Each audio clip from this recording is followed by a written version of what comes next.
When did this stop becoming entertainment and fun and like become real life? Like this is like I have to fucking bring you down, otherwise I don't win. We are at war. I've so had it with this fucking piece of shit, Chad Zumach. You watching, Chad? You fucking loser?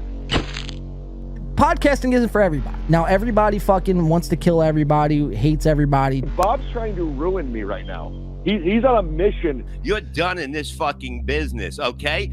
And if you're so badass, I will fly out next week. You sign a paper, we fight in your fucking street. You can film it, okay? You fucking big fucking fat piggy fucking loser. You old fuck. The fucking street. You look older than John. Go smoke another cigarette, Bob. Go smoke some weed. You guys are terrible people. Your daughter's a whore.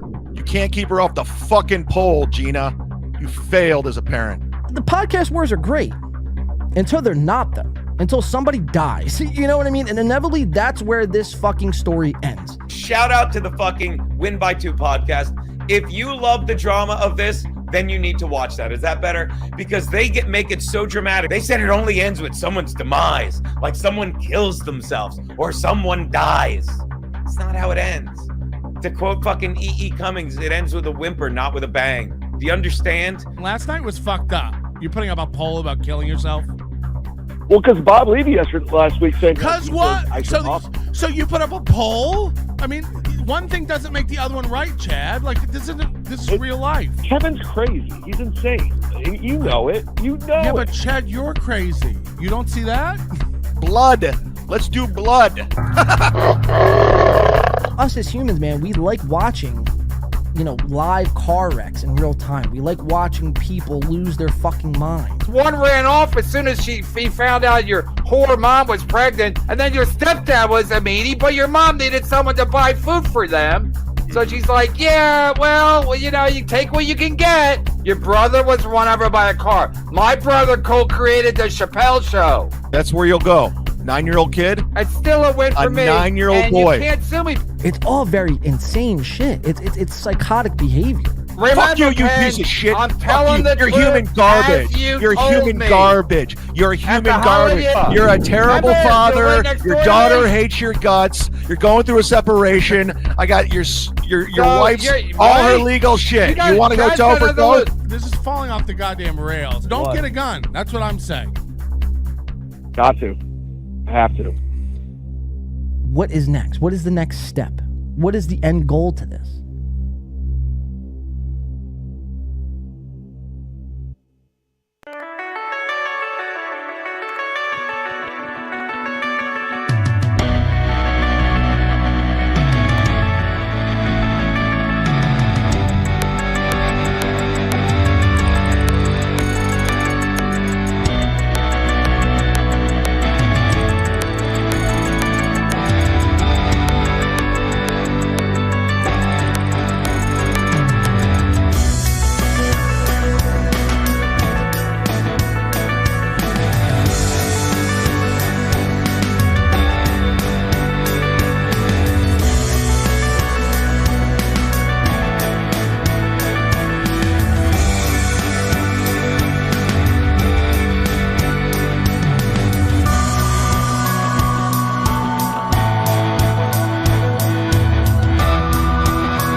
it up for your host, Chad DiCaprio. Ladies and gentlemen, boys and girls. Whoa, there's Tom Chilstrom. You guys were not supposed to see that off the bat. It's getting nuts. It's going down in Chinatown. How's everyone doing tonight? Happy Friday. The weekend is fucking here. Let's go. That was an exciting intro, man. I want to give a special shout out. You see me shouting them out in the chat, but shout out to W, man, putting that video together. Something we're trying to do here. We're always trying to up the production value of this show, whether it be intro clips or, other things. We're the best show to do it around, man. Best show to do it around. Welcome in, guys. It is Friday. We are here to have a great show tonight. We have a lot to get into. Everyone coming over from Chad's stream. We're going to be tuning into Chad right off the bat, and then we'll get into the show. We were going to go live yesterday, but given the fact a specific onion decided to go on MLC and then, does this after show, I figured, let's push the show back. Let's do Friday. But unfortunately, there will be no softcast tonight. No soft. He might call in later. It is just me. I am doing a solo show here, so if you're here for softcast, you may exit the building now. But yeah, guys, so if you're coming over from Chad's stream, did everyone see the Gino Bisconti, which, by the way, Gino has some choice words for me this week. He doesn't know what to make of this show. To that, man, look, we're here for the fucking drama. We're here to cover it, watch people fucking have mental lapse in judgment, people bringing up dead relatives and threatening to go down to different states and get in fights. I mean, we're here for it all, man. We're here for it all. And that was my biggest thing, man. Like, you see where this thing has escalated. This whole MLC versus Chad. The Mud Shark versus MLC. You guys see where it's escalating too. I mean, you see Chad on his stream now saying, like, this is too much. I can't do this. It's not fun anymore. Well, like, it's like, Chad, what did you think, man? It's Kevin.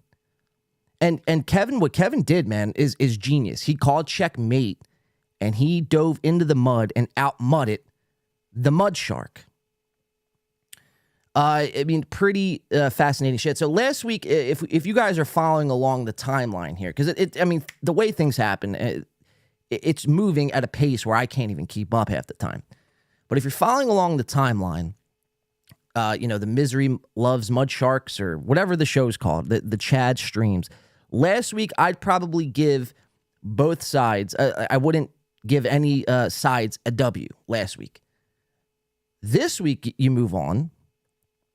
And, the beginning of the week, I mean, Jesus, man. Kevin Brennan goes after Ken Mosca. And who's Ken Mosca, you may ask?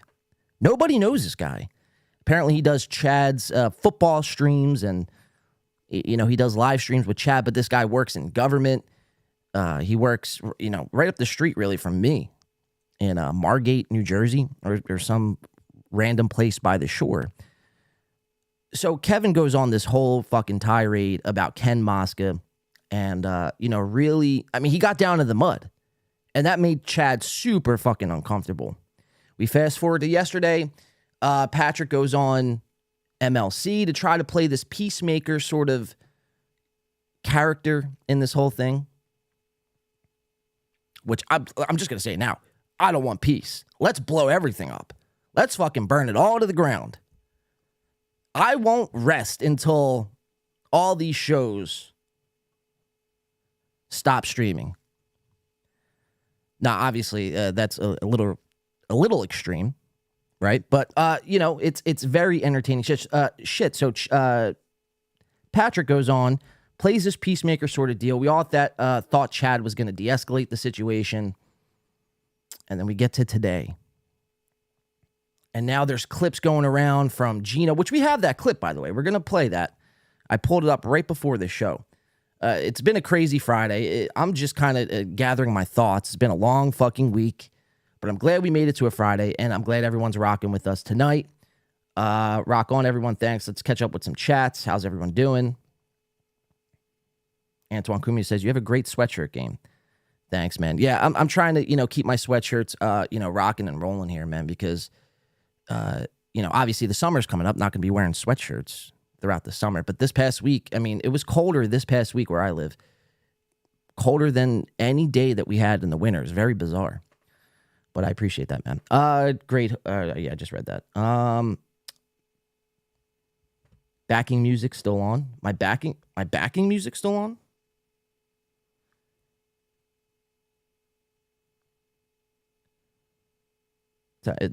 Wait, hold on. I haven't kept up with today. Time out. Egg Picker says my backing music is still on, unless he was talking about the intro. Let Room Burn while Win by 2 is playing the fiddle. Yeah, and there's the man, the myth, the legend, Softcast in the building. That's what we're here for, man. Watching that shit fucking just go up in flames. We do have, let me see if this is working here now. Let's flip to the camera. Yeah, I don't think anything's playing in the background. So Egg Picker, maybe you're just a little delayed there. But yeah, so we have a very exciting show to get into. K-Cuck is on the menu tonight. Guys, it's the best show. I don't care what anyone says. I see Melton going around and saying, oh, what happened to K-Cuck? And everyone's in the chat, oh, what happened to K-Cuck? Corey already fell off. No, Corey is, he's crushing life. Corey has never done a better job. And now this guy, Tom Chilstrom, is he racist? Is he not racist? Is he, this guy is, this is my new favorite guy. And I've been on record saying this. Turns out he has been viewing our shows. And then to top that off, all of you guys are in their live chat on K-Cuck fucking just going after him. So is this guy, Tom Chilstrom, is he a racist? Is it confirmed?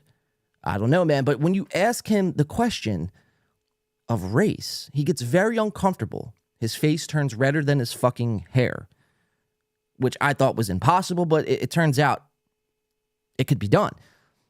So Tom Chilstrom and this guy, Luke, again, Luke couldn't hurt a fly. So I don't really want to bother Luke quite yet. Luke will have his time in the spotlight. Rest assured of that. But this guy, Tom Chilstrom, man, again, it's a very low T energy guy. He goes on these podcasts and he's like sleeping half the time. He's worrying about everything else but doing the podcast. Very interesting, man. Now, we've been kind of trying to guess when Tom Chilstrom was going to just, be fed up with it all and just walk off of K-Cuck. But I think after watching K-Cuck episode 6, and we have that full episode we're going to be breaking down, going over some clips. I think after that K-Cuck episode 6, Tom was like, by the 45-minute mark, out of a 2-hour show, the 45-minute mark, Tom was checked out, and Corey, say what you will about Corey, but Corey, was really picking up on the things that we're kind of picking up on, and I think Corey's just trying to, I guess, sidestep and try to, take a lot of the laughter off him, and he's trying to deflect it towards Tom. Now, this could, cause two things. One, this can cause Tom to have a complete meltdown, which we're all praying. My fingers are fucking crossed, guys. If you don't think I'm here watching K-Cuck praying to Jesus Christ himself that Tom just scampers off with those fucking weird cardboard cutouts in the background, he cracks one over his fucking leg, he chokes his fucking girlfriend, throws her out the fucking window. If you don't think I'm praying for that, you guys are fucking nuts. So, I don't even know where I was going with that. But, so two things. So, that's either going to happen. All that's going to, Gingers hold in a lot of rage. And, I think there's going to come a point in time where either Tom is going to just burst. He's going to spontaneously combust into flames, legit flames. Or Corey's just going to be fed up with them and, just be like, Tom, this isn't for you. Me and Luke are just going to do this show, and we'll let bygones be bygones. And Corey will bounce off into the night and everything will all be good, except for Tom will be on the loose and, he might come after us all. And when that day comes, guys, that's when I will fucking poof away. But, so we have some Tom Chillstrom. Is he racist? Is he not racist? I don't know. You guys be the judge. Tom Chillstrom is with us tonight in studio. Hi, Tom. And his best friends, his other podcast that he does, they decided to join with us here tonight. Tom and his friends, first name Koo, middle name Clux, last name, well, I don't have to take it that far, do I know? So, so we got a lot of K-Cuck to get into tonight, guys. Steel Toe, obviously, through all this, and I've been saying this, and a lot of people have been saying this and bringing this up, through all of this, Chad and MLC drama and everything that's been going on right now, through all this, Steel Toe somehow has slipped through the cracks. And, I'm here to keep that light shined bright on him. So we have some Steel Toe. We'll be diving into some Gino Bisconte. We'll be diving into some other MLC stuff from the week. We got some Chrissy Mayer. Now, Chrissy Mayer, guys, obviously gums. Zen's producer says, starting at the beginning at 2x speed to catch up. Shout out to you, Zen's producer. Jay Etheridge says, that is live footage of Tom's Friday night on the town. Yeah, I'm telling you, man, this guy's not one to be reckoned with. We make fun of him. Sure, it's all fun and games until you got Klan members showing up at your door, ready to burn a cross right on the front lawn. Jesus. So Chrissy Mayer, she was in the news somehow this week. She made the New York Post, her and Keanu Reeves Thompson, or whatever the fuck that anorexic looking vampire of a woman is. They were in the news. We're going to be getting to that. We might even call American Airlines just to see if we can't get any more information than what happened. So this whole thing, Chrissy Mayer was at the airport. She was going through security, and then all of a sudden security told them to strip and take off their pants. I mean, it doesn't really make any sense, to be quite honest with you guys, but we'll look into it. And then she goes on Alex Stein, because that's where she was heading to her. She was heading towards Dallas from Vegas, going to do the Alex Stein show. Now, this guy, Alex Stein, man, look, we might have to get into him as well. Some of the work, I've been on here saying some of the work I do enjoy, but it's just like, I was really thinking about this today, and I'm like, is he going to keep up this whole shtick of him just yelling and screaming like a fucking buffoon? Because, it'll get old quick. And he was doing a lot of that on the Alex Stein show with Chrissy and Keanu and that small character that they bring around and champion like some sort of trophy. It's very bizarre. Very, very bizarre. Let's, so welcome in, everyone. Catch up with the chat with you guys. We'll kick it right off, and we'll jump into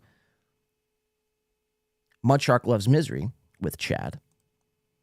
They are still alive. So actually, before I do that, let's catch up with the chat. I want to play this Gino Bisconte clip from the Ski Mask Collective podcast. Now, this is the clip in question. I'm not sure if any of you have seen it. I don't think you will, or you would have seen it, because why would you? Like, who's watching Ski Mask Collective? I mean, if you are, please let me know. I'm open to hearing whether or not you guys are tuning into Ski Mask Collective. But, so this is the clip in question, and I will let you guys be the judge. I only watched it briefly. Like I said, it was a long day for me today. I just got home maybe like an hour ago. I had to set a lot of shit up. I had to get that live footage from, Tom Chillstrom, live at the rally, and that was hard to dial that in, man. I had to, sync a camera off into outer space and get that fucking frequency, dial it in, and then right back into my computer and then out to stream to you guys. But that is live footage from Tom, as Jay pointed out. I didn't want to dox him, but since Jay said it, I feel like, we can just be open and honest about it now. That is live footage from Tom Chilstrom. So let's keep up. We'll read some chats here. I bet a coffee tastes like a sweaty sock stepdad in hot water. Oh, I bet steel toe coffee. Okay, I bet it's steel toe coffee. Yeah, okay. That makes sense. Yeah, we have something planned for that steel toe coffee, guys. I don't really want to spoil it, but we have something pretty fucking epic that should be coming into fruition by maybe next week. Hopefully, fingers crossed if everything goes right. But yeah, steel toe, they're doing this whole coffee fucking drop ship fucking bullshit. It's just another scam, guys. I mean, really. But I think what we're about to do is really going to checkmate them. And, they're going to be forced to either, one, acknowledge what we do, or two, completely give up on their coffee sales dreams. And that's my intention, man. I hope they just give up that fucking whole scam that they're trying to do. But you're right. It probably does taste like fucking just, Bob Levy's stepdaughter's sweaty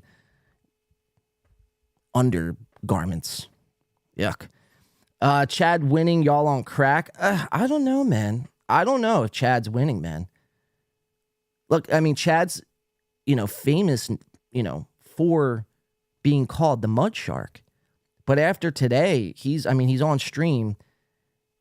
And this is not me being Team KB. You guys know I don't pick sides. I'm not here, oh, go KB or oh, go Chad. It's the biggest mistake anyone can make. You don't want to pick sides because you'll wind up you get let down in the end. So the second you could separate yourself from picking a side and choosing like who you're going to back in this, the second you'll realize that, life is just better in the middle, I guess. But, yeah, man. I mean, Chad's on his stream today, and, I don't know. I'm going to try to get to it. I don't have any clips pulled from earlier, but essentially what he was saying was, he's done. He doesn't want to do this, whole stream sniping of Kevin and the MLC verse anymore. It's just not fun to him. And, if I was in Chad's shoes, it's okay. Like, that doesn't seem fun to me. Like, I wouldn't want to pursue that any further if I didn't have to. Now, he's kind of put himself in this predicament here where he's making the same, if not more money every day stream sniping them. But now it's getting to a point where, his friends that aren't in this world, Ken Mosca and all these other guys are getting, well, I wouldn't say doxxed, but they're getting, put on notice. So, what's he going to do? KB is out mudding the Mud Shark. It just is what it is. It doesn't make what he's doing right. Doesn't mean he's fucking whatever. It just is what it is. Steel toe coffee is absolutely hilarious. Yeah, it's a joke. Are you going to trademark April's Magic Bean? Somebody says. I can neither confirm or deny that. The Travis theft. Or the taxes theft, sorry. My eyes are bad, guys. Just bear with me here. Citizen M says, Josie Masters, TBF Melton never named Win by 2 Radio. Okay, I think that's referring to something, which I can either confirm or deny. I only drink steel toe coffee now. It tastes like heaven in a cup. It actually changed my outlook on life, John, Chris says. Chris, if you have yourself some steel toe coffee, man, and you're saying it tastes like heaven in a cup, it's like, do you try other coffee? Do you Dunkin' Donuts, Starbucks, Steel toe coffee, first of all, it's not even steel toe coffee. It's this drop shipping company. It's not even theirs. They didn't brew it. They didn't gather the beans and hose them out and send them along the factory line and get them made and ready for a cup near you. No, it's from a third-party company. So it's not even theirs. They just put their fucking sticker on it like they do everything else. We see it with their merch. They just slap a sticker on a hoodie, on a Nike hoodie, call it their merch.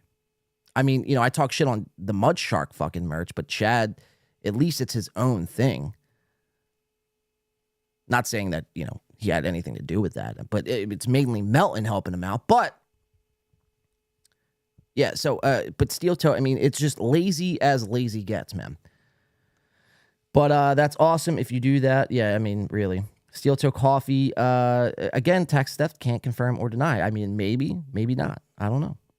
Steel Toe Coffee, you still can't buy it. Josie Master says. Melton exposed the whole coffee fake. I have tried all the coffees, and Aaron, this is great. I've tried all the coffees, and Aaron grows the best beans. Jesus Christ. And I want to give a shout out before we dive into this clip, and then Chad. I want to give a shout out to Total BS and Brian over on Total BS. He was on this past Wednesday with Softcast and myself. We did a members only stream. A couple of you guys called in, and my apologies again for that phone line. Like, everything was working before the stream. We boot up the stream. We had the phone lines going, and I believe it was Gay Guitar Guy and LL Cooley. They called in, and just, you know, they couldn't hear Brian or Softcast. So, you know, I do apologize. For our next show, our members only show, that will be up and, you know, working, and everything will be good. But yeah, shout out to Total BS Brian. Man, he came in, and he kind of gave us some insight what was going on between, you know, him and Bob Levy and this whole MLC universe, because there were all this that somehow got swept under the rug. So we kind of go over that and a little more. And we might be doing a follow-up interview with Shayna, his wife, and Brian. She was unable to make, when was it? Wednesday night? She was unable to make Wednesday night, but we actually found out, if you go back and watch Total BS from Wednesday night, she had no idea that he was doing this interview. So Brian, you know, I don't know why you didn't tell her about it, but I mean, she was more than welcome to come on the show. I mean, none of us bite around here. Well, unless, of course, you're Tom Chilstrom. And then, you know, you have all this to worry about, right? Tom Chilstrom, everyone. Hey, let's give a round of applause for Big Red himself, Tom Chilstrom. All right, so let's cut it, guys. Welcome into the show. We appreciate you rocking with us tonight. We have a good show to get into. I want to play this clip from Ski Mask. It does look like Chad is about to sign off. I know Chad's set up to go live later with Cumia's Cucks. Again, all these guys are trying to, I guess, whether they admit it or not. I mean, I know it to be true. They're going live when we decide to go live. So if they do that, we're gonna stream snipe the fuck out of them, man. I'm here with the sniper, and I'm ready to go, guys. I'm ready to fucking take action. So let's watch this clip, though. This was from Ski Mask. If I could find it. Yeah, here it is. This was from Ski Mask. Gino Bisconti was on Ski Mask alongside, I believe it was Jim Stansel, I believe is the character's name here. So we got Ski Mask, Jim Stansel, and Gino Bisconti. Now, I just, like I said, I just found these clips maybe an hour ago, so I don't have anything clipped out. We have W-Man coming in with a 5 spot there. Says, Aaron is a punk.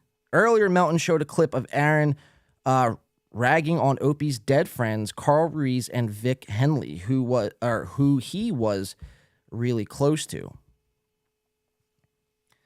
Yeah, we'll get into Aaron, man. We appreciate the 5, W-Man. But we'll get into Aaron a little bit later. We have a couple good clips from Aaron. Aaron's kind of bashing Corey, But again, Aaron invented the memberships, the YouTube memberships. Aaron invented all that. So we have to recognize the greatness that is Sir Aaron. Would you say he went hard in the paint? He went hard in the motherfucking paint. So yeah, there's that as well. Also do have a new April sound drop I do want to play. I had kids to take care of this weekend. I was having fun. And that's April. But we'll get into Steel Toe. W-Man, we appreciate the $5 coming in. I could probably get a double cheeseburger tonight. So I'm pretty pumped. Haven't eaten all week. So we appreciate that, W-Man. All right, so let's get into it. Ski Mask again, this is the Ski Mask Collective. 668 views, not bad. 5 days ago came out. Episode 193 with Gino and Kevin Brennan. So apparently Kevin Brennan called in on this show. And so Gino was on with Jim Stansel, like I said. And this is, they were talking about comedian Godfrey. Well, they weren't really talking about him, but they were kind of, Gino was kind of throwing, like he would go off on these tangents, as Gino does. He would go off on these tangents, and then at the side of his mouth would call Godfrey, a monkey. I mean, it's pretty insane. Godfrey's a black comedian. And, Godfrey isn't, thrilled with this. He called Chad earlier on the stream. And, things are just getting a little squirrely. So, nobody pulled up the clip. I found it. I want to play it for you guys, and you guys be the judge of that here. So, let's check it out. All right, so that's their intro. I have to, there we go. I have to use the transcript tool here because, like I said, I didn't clip any of this out. I just got to this an hour ago. So we'll transcript tool it up and we'll see what's going on here. And you guys be the judge. As you can see, I type in the word monkey, right? Because that's the word of question. That's what's being questioned right now. Did, Gino go too far? Did he not go far enough? Who's in the right? Who's in the wrong? Well, we're here to play that clip and see what the fuck it's all about. So let's search the word monkey throughout this transcript. That'll be fun. I bet you our boy Tom Chilstrom would be, pretty thrilled with that. So we'll go to 3428. It looks like the first mention of the word monkey is brought up here. 3428. So let's check it out. See what happens. Again, this can be a total bust. This could be fucking, the biggest evidence ever against Gino. Let's listen and find out here. I'll just back it up a couple seconds just to give it some context, and we'll get into it. Here we go, guys. As long as we had to deal with them, let's be honest. But if you go on the show, it screws over all of your enemies, Kevin's enemies and your enemies. I don't have any enemies. Again. Okay, So I guess they're talking about, because Gino was on Chad's stream last week. People lost their minds. Melton thought it was a great fucking team up, Gino and Chad. And I didn't think it was that good, really. It was just Gino yelling at Chad. And, Chad didn't really have anything to come back with. I don't know if he was, just put on the spot and not ready for it, not prepared. Was he, was Gino right? And Chad was just like, I don't know. I really honestly don't know. But, it was good and it was entertaining because, Gino is like a very high energy Italian sort of guy, right? He yells when he talks. But again, it was just very one-sided. But I love to watch fucking people lose their minds again. So, and for that, that's why it was entertaining. So let's watch Gino. Let's see how he says the word monkey. And we'll see, if he deserves the backlash or whatever Godfrey has coming for him. You don't have people that don't like you. You don't have enemies. You could, my point is, let me rephrase. When you say enemies, enemies are people you compete with. We're in two different businesses. Fucking Kevin Brennan is in the dancing monkey business. No offense, Godfrey. Okay, so there it was right there. So he goes, Kevin Brennan was in the dancing monkey business. And then, it happened quick. He goes, no offense, Godfrey. I'll play it back just so everyone could hear it. But then he says it again. So again, it seems harmless. But if you're Godfrey, it's like, I can't speak for Godfrey. I don't know how he feels. It's on the surface, it seems fine. But I don't know, I really don't know the extent of their relationship, to be quite honest. But this was the clip in question. This is what got Gino fired up today and really fucking, he came on Chad's stream, with a vengeance, man. He came in hot. So I don't know. Let's check it out. Let's watch it again. And then there's one other instance of that. And you guys be the judge of whether or not did Gino go too far. Let me rephrase. When you say enemies, Enemies are people you compete with. We're in two different businesses. Fucking Kevin Brennan is in the dancing monkey business. No offense, Godfrey. Kevin Brennan is in the dancing monkey business. Okay. And okay, so there it was. Magic Marlin says that's a dig. XMM says hello, win by 2. What's up, XMMM212? Yeah, Gino, don't hide it. Say what you mean. I'm pretty sure Godfrey hates Gino and Cumia. Yeah, he does. He does. Because in what Godfrey has been on record saying is like, these guys are, they use the N-word way too much. They're very racist about everything.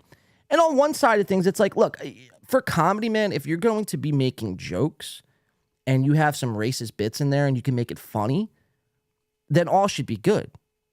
For comedy, right? But, I don't know. I see, the problem is with Gino, from what I've seen and from what other people have said, it just seems like he goes around saying this word as if it's like, going out of style or something. And if that's the case, then I don't know. I mean, he shouldn't be doing that, especially around people that would actually check him. Because, you don't want to wind up with another broken jaw incident, do you, Gino? So let's, there's one more instance of this. So 3555 from the Ski Mask Media on YouTube, episode 193 with Gino and Kevin. We'll play it a little further back. So there was the first time, now this is the second time this happened. Solo, or you need Chad. Like, let me explain why this show. Let me explain why this show sucked, Brennan. And by the way, Brennan, thank God I do have your phone number for when the Manhattan DA needs to bring you in to ask you some questions. Stop. Oh, please, the top monkey. Don't let Godfrey see that. So I'm telling you right now. So there's the second instance right there. The second instance. Kevin Brennan in the live chat puts, I'm the top monkey, while Gino's threatening him about the New York district attorney or DA. I don't even know what Gino's talking about with that. But so Kevin puts in the chat, I'm the top monkey. And again, Gino, the hot-headed Italian, loose lips person that Bisconti is, says, why don't you ask Godfrey? Now, again, if it's for comedy, it's fine. But I don't know. I mean, that just seems like a direct insult. Now, I'm not here to try to cancel anybody. I don't want to fucking, open those cans of worms. I'm not in that business. This is the clip in question. You said this, not me. I'm just highlighting it. And, really, I mean, you got to make it right with Godfrey because he's pissed. And rightfully so. I mean, there was no joking manner in this. Like, you weren't joking around with this. You were just kind of being a little facetious. So let's rewind it a little bit, and we'll play that one more time. I'll see what you guys are thinking, and then we'll move on with the show here.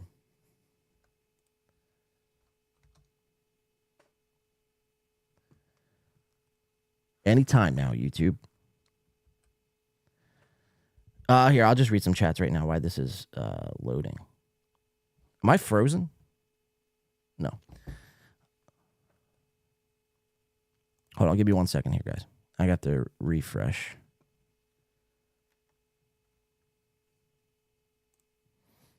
Sorry about that. All right, here we go. Gino and Godfrey. The drama continues. Here we go. Let me explain why the show sucked, Brennan. And by the way, Brennan, thank God I do have your phone number for when the Manhattan DA needs to bring you in to ask you some questions. Stop. Oh, please, the top monkey. Don't let Godfrey see that. So I'm telling you right now. That's Godfrey. Kevin, Godfrey I'm telling you right now, Kevin, Jr. when you have Pat Dixon on alongside Alex Engelbert, when the first time you had Pat. So Jim Stansel chimed in with something. Godfrey, what do you say? Godfrey Rodney King Jr. or some shit? What the fuck this guy say? Jesus. Godfrey see that. So I'm telling you right now. That's Godfrey. Kevin, Godfrey I'm telling you right now, Kevin, Jr. when you have Pat Dixon Godfrey on. Danchi Mock. I don't even know what the fuck he said. Now okay, so you guys are obviously cross-chatting here, and that's not to be accepted. Chad blocked me, someone says, Ekpicker said, Chad blocked me. And same, B Smiley, LOL. Colt C says, yo, what's up, Colt C? How you doing tonight? Omo says, confirmed. He's a panderer, Dr. Chow says. Kevin Puppet Mastered these fools today. Yeah, I mean, again, for everybody who's saying that, Chad is somehow winning in this whole thing. And again, there's not really, like, you have to understand, like, there's not really a win or a loss. There's no scoreboard to be had. Like, nobody's really winning or, you understand what I'm saying? But there is a sense where Chad, again, was on stream today saying, like, this isn't fun. He said it multiple times. I don't know if I could do this anymore. So, I mean, if Chad stops, I guess it's, it's good and a bad thing. Because it's a good thing if Chad stops his whole stream sniping Kevin. It's a good thing because it will de-escalate a lot of it. And, but who's to say Kevin won't fucking, keep his pedal to the metal, man? I think Kevin got a taste for blood. He's making more money now than he ever was. So why the fuck would you stop? I wouldn't stop. I'd keep going.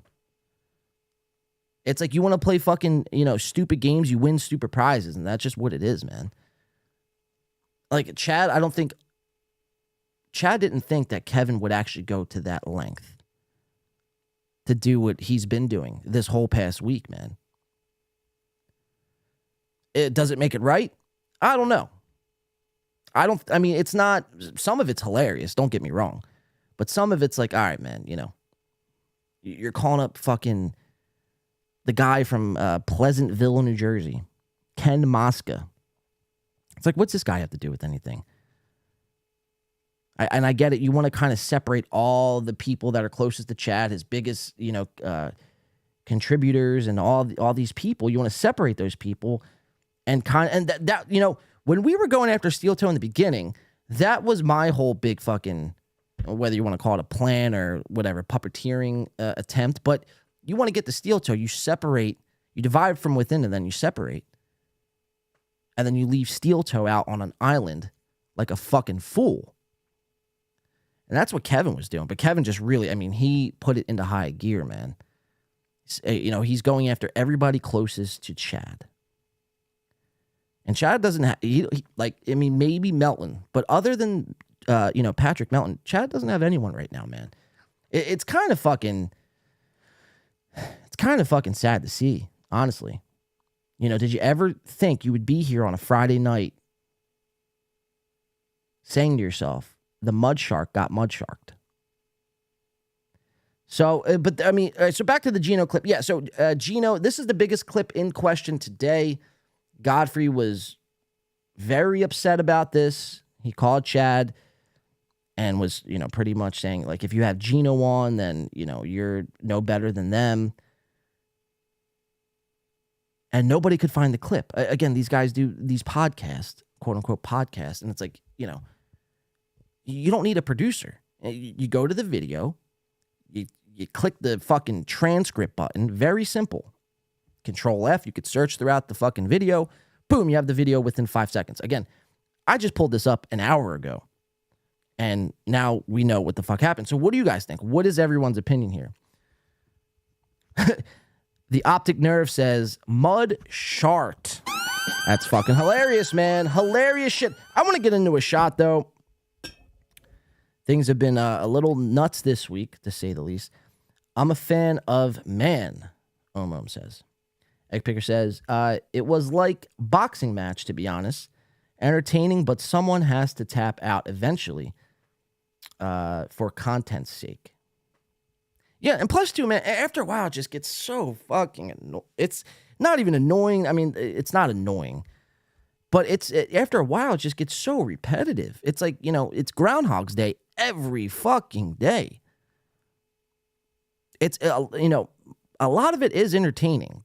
Don't get me wrong, but it's like, how long can you milk that fucking cow? This has been going on now, 2.5, 3 weeks?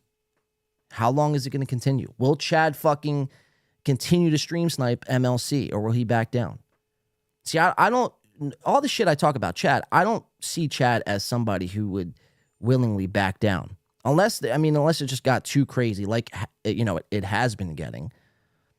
But I don't even think at this point Chad is willing to back down. And like I said, he put himself in a predicament where now he's making the most money he's ever made.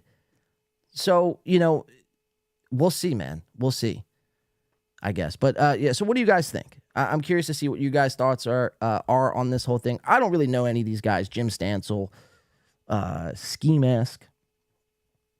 But Gino, man, he's had some choice words for us this past week, trying to put his finger on what the fuck it is we do here. We're in it for the drama. And yes, we are in it for the drama. And his biggest thing was, oh, man, fucking the Win by 2 podcast. They're saying, no, these people aren't going to stop unless someone dies or kills themselves. Well, Gino, did anyone not see Chad Zumach's poll that he put out on Twitter? Him buying a gun? Like, you know what I mean? Not to say it is actually definitively going to happen.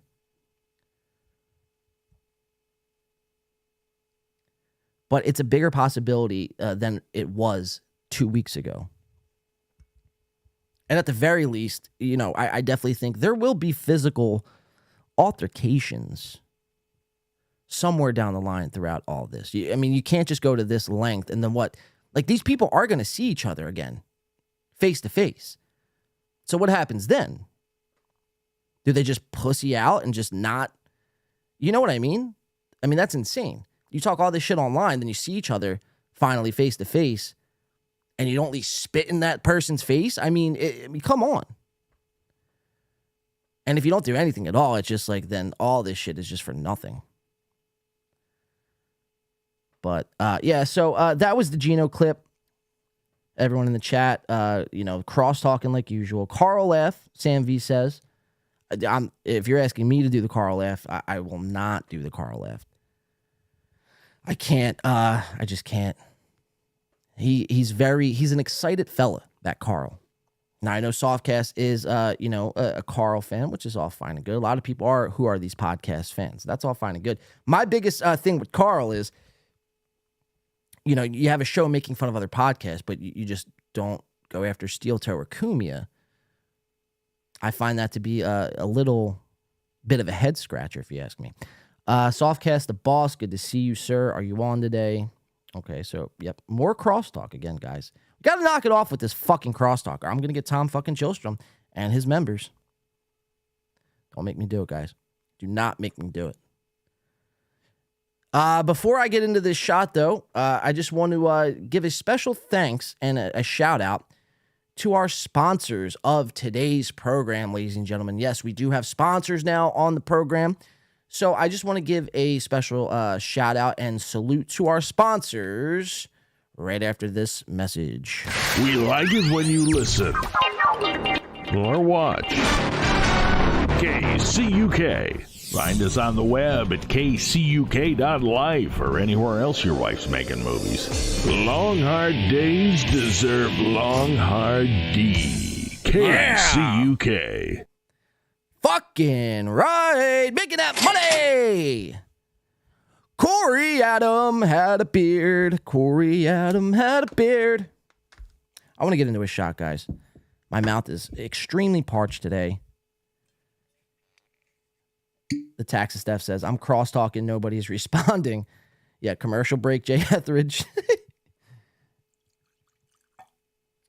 So you never know what you're going to get on this show, I'll tell you. Clan members, Tom Chillstrom appearances, Steel Toe appearances, commercial breaks, intro videos.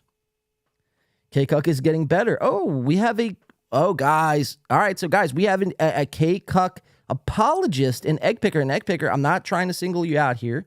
You put it in the chat. But, where's that leave us, guys? Where's that leave us? With egg picker kind of outing himself as a K-Cuck is getting better. I guess that's fair, honestly. I was going to give you shit, egg picker, but that's honestly fair. Maybe they are getting better. I just don't see it. I don't think they're getting better at all. I think they're actually progressively getting worse. I think Corey, you say what you want about Corey. I think Corey, the last couple of weeks, wow. 2 super chats coming in. Holy shit, we're making some money. I got to play K-Cuck fucking commercials all the fucking time. But Dr. Chow coming in says, Ski Mask got drunk and put a fish in his mouth live on YouTube because Brennan didn't have him on his show.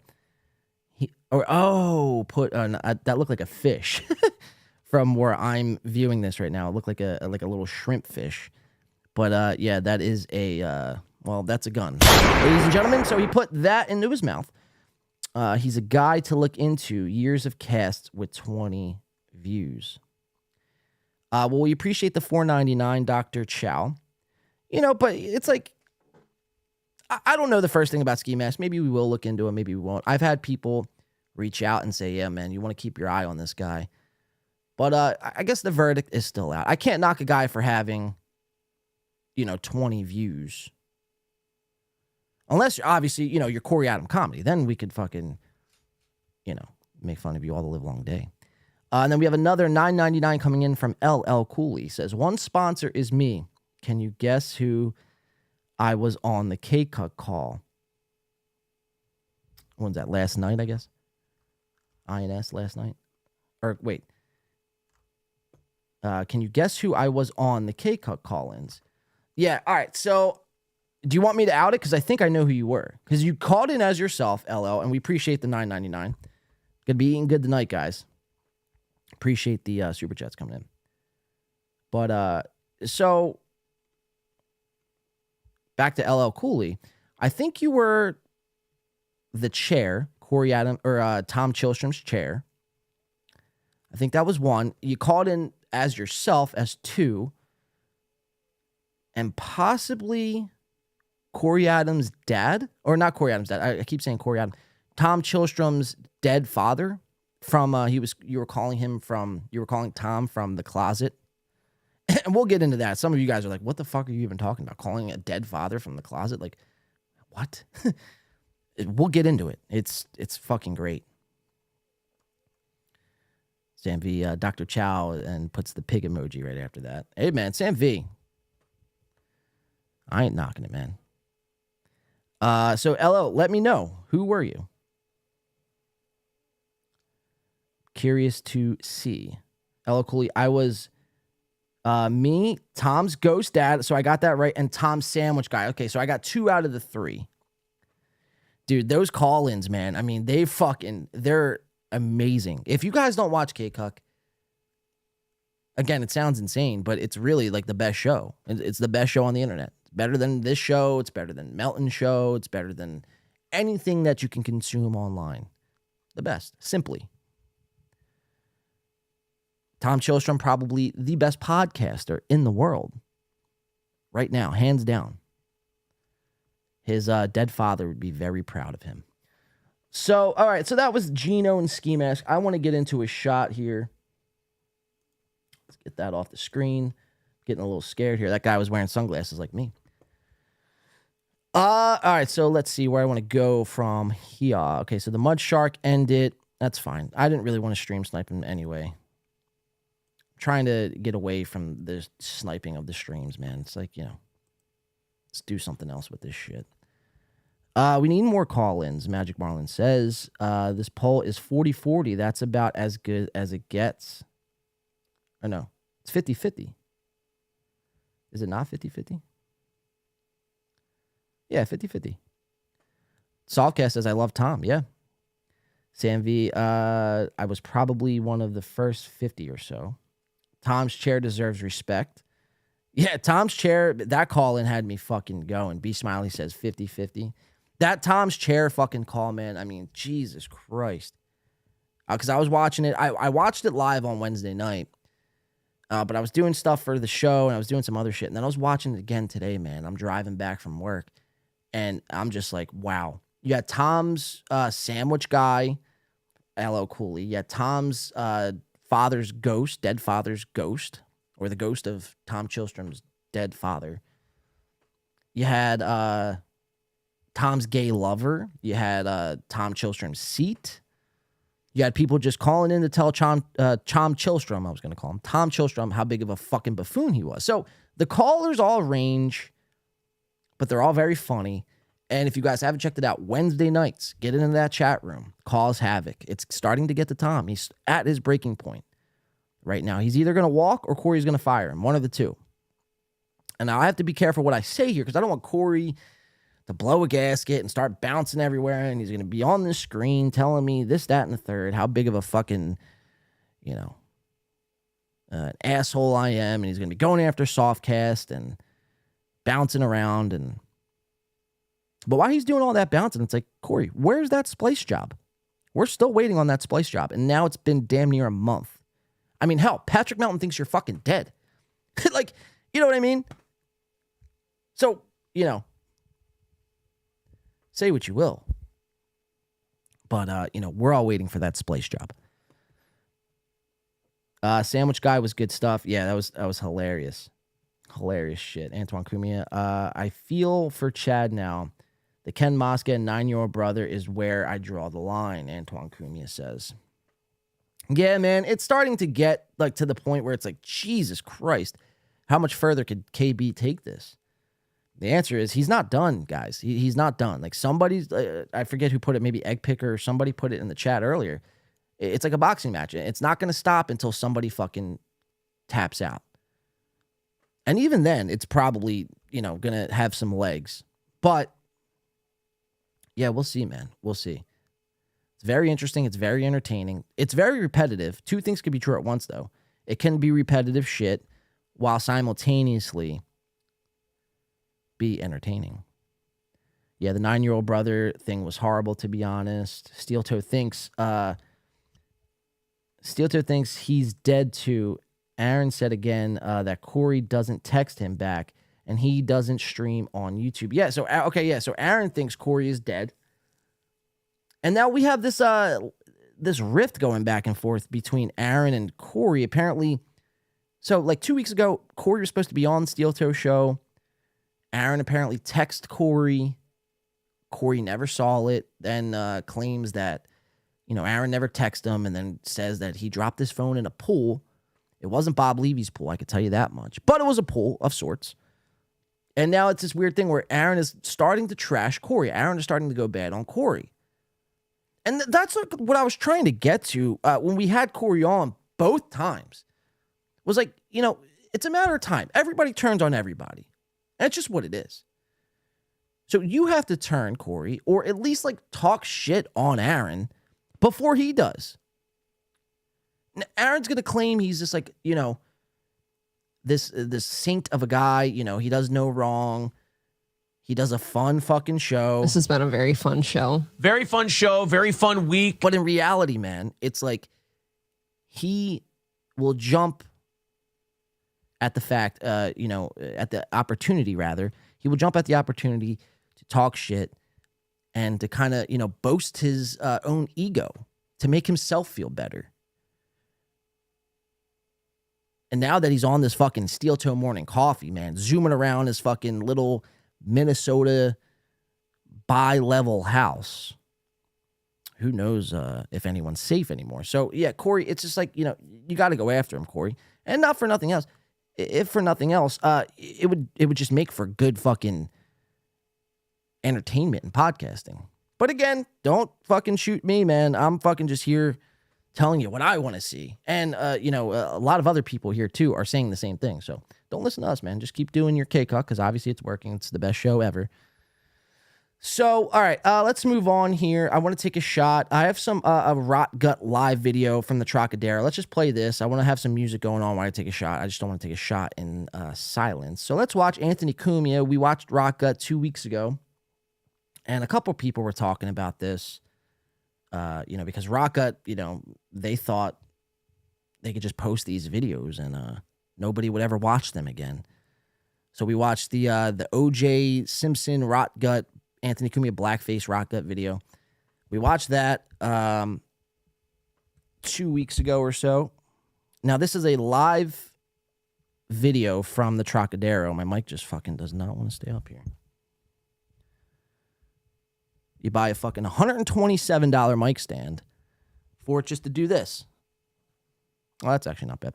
So this is Rock Gut live at the Trocadero, which is Trocadero, for anybody who doesn't know, was a venue in the Philadelphia area. It was actually a pretty solid venue, man. It had 2 stages, one upstairs, one downstairs for live music. And it was pretty solid. I've been there a few times. I've seen a couple of decent bands over there. Day to Remember I seen. And yeah, it was a good time. They had to shut it down. I think right before COVID, they actually shut down. So COVID didn't really attribute to the closing like it did with many venues that, I've played at and wanted to play at. The Voltage Lounge was a venue that got shut down through all this. I mean, just that whole COVID thing, man. I mean, if not for nothing else, it really just fucking fucked the whole live entertainment industry up for local artists specifically. And so it was a very tough time. But the Trocadero, I could be wrong about that, but I'm pretty sure it closed before COVID. But it was a solid venue. So this is Rot Gut. Let's take a shot. Let's get into the show. This is Rot Gut from April 11th, 1992. So damn near 30 years ago. This is Anthony Cumia, his band. And I will say what you want about Cumia, but they were pretty tight back in the day. I'll let you guys be the judges. It's a 6-minute video. I don't think we're going to play all... Or not. Yeah, it's a 6-minute video. I don't think we're going to play all 6 minutes. Let's check it out. Antoine Cumia. See what I did there? Live at the Trocadero. Rot Gut. Let's take a shot. Let's get into it. Let's have a good show. So what do you guys think? How's my swing look? Huh? You keeping my left arm straight enough?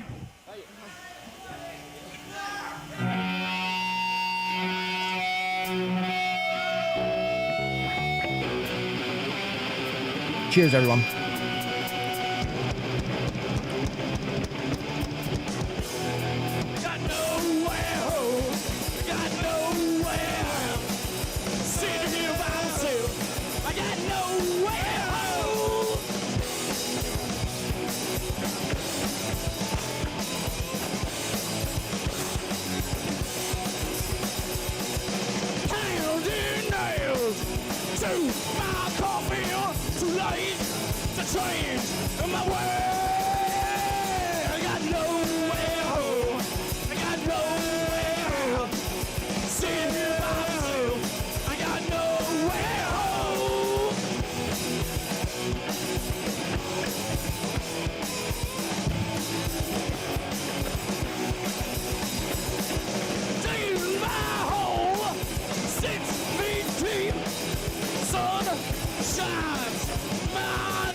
So they were super fucking punky.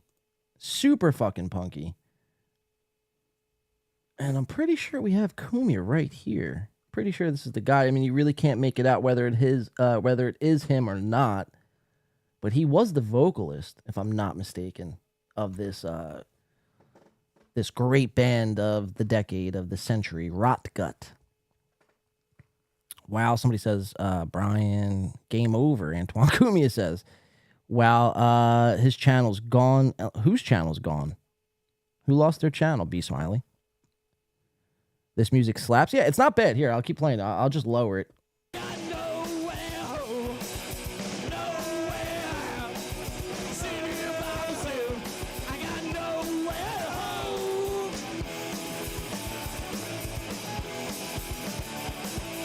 Hold on, time out.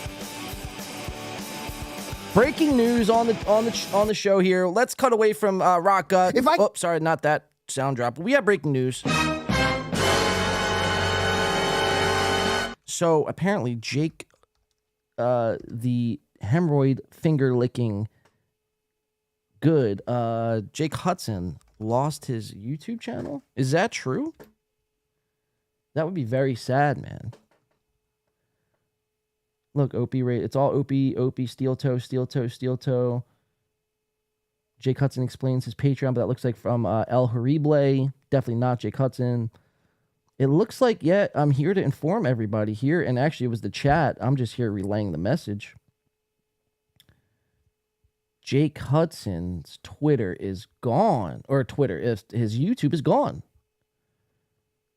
Jake Hudson has lost his YouTube. Now, I know he has other channels, I'm pretty sure. And we have Ski Mask Media live right now, Sat Chat emergency episode. So now they're trying to go live while we are. But yeah, Jake Hudson's channel, guys, it looks like it's done. It ceases to exist. Let's see if we can't find this out to be true. Does anyone know why? What the fuck happened? I'm trying to look on Twitter right now. See what the fuck is going on. Jake Husden. I had to remake. Okay, so 28 minutes ago, I'm live at. So he's live on Twitch. Damn, I really can't believe Earl 2 hours ago. You said 2 weeks ago you were paying several rents with the South Carolina money. Nothing on Twitter, guys, but it does look like his channel is gone. Jake Hudson's channel ceases to exist. He got hacked, and porn was put up, apparently. It's like, who the fuck is hacking Jake Hudson? It's like you have nothing else better to do than to hack Jake Hudson. So get a fucking life. And to put porn on there, I mean, that's pretty funny. That's actually pretty funny. Wait, cut decline host ASAP. Where's decline host? This live win by 2 at Sam V. LOL. No, decline host says. Should we cut him? Should we cut decline host right now? I don't know what's going on. A lot of cross-talking going on. But I see Sam V demanding we cut decline host.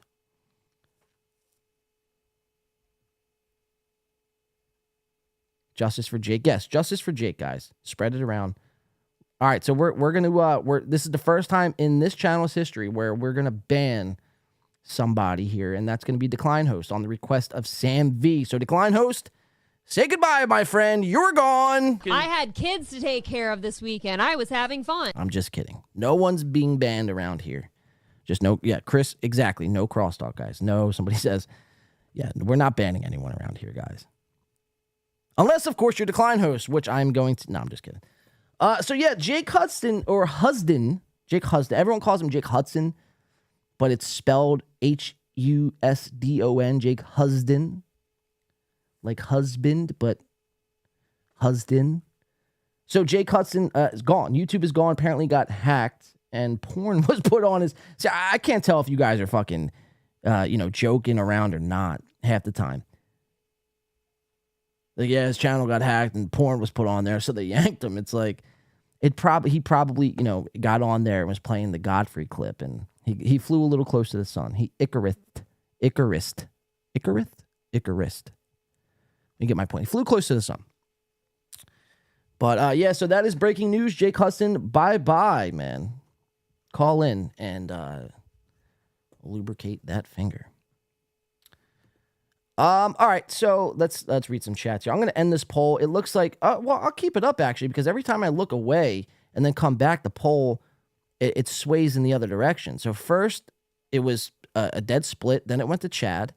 Then it went to MLC, and now it went back to Chad, and then it's now back to MLC. So 52% say MLC is winning the war. Slow-mo, no. You don't get banned in this chat, LL Cooley says. Yep, you're damn right. I pride myself in that, man. Amazing, David Skywalker says, I'll never say cut decline host ever again. Girth Brooks says, don't worry, he still has the Twitch. That's what he likes better anyways. Exactly. Antoine Cumia says to LL Cooley, some cross-talking going on. A lot of cross-talking here tonight, guys. I was repeating what numerous people in the chat were saying, Egg Picker said. Licorice, David Skywalker said. I've hacked lungs before. True story. He's winning the battle, but not the war, Decline Host says. So I want to kind of switch gears. Chris says, I respect free speech. Yeah, free speech in its entirety, man. I don't just halfway with it. Unless, the only way, I'll just say this now because we might have some new listeners and viewers, but the only way you are going to get banned in this chat is if you spam the chat. I mean, that is the only way. But other than that, anything outside of that, man, talk your shit, say what's on your mind. be edgy.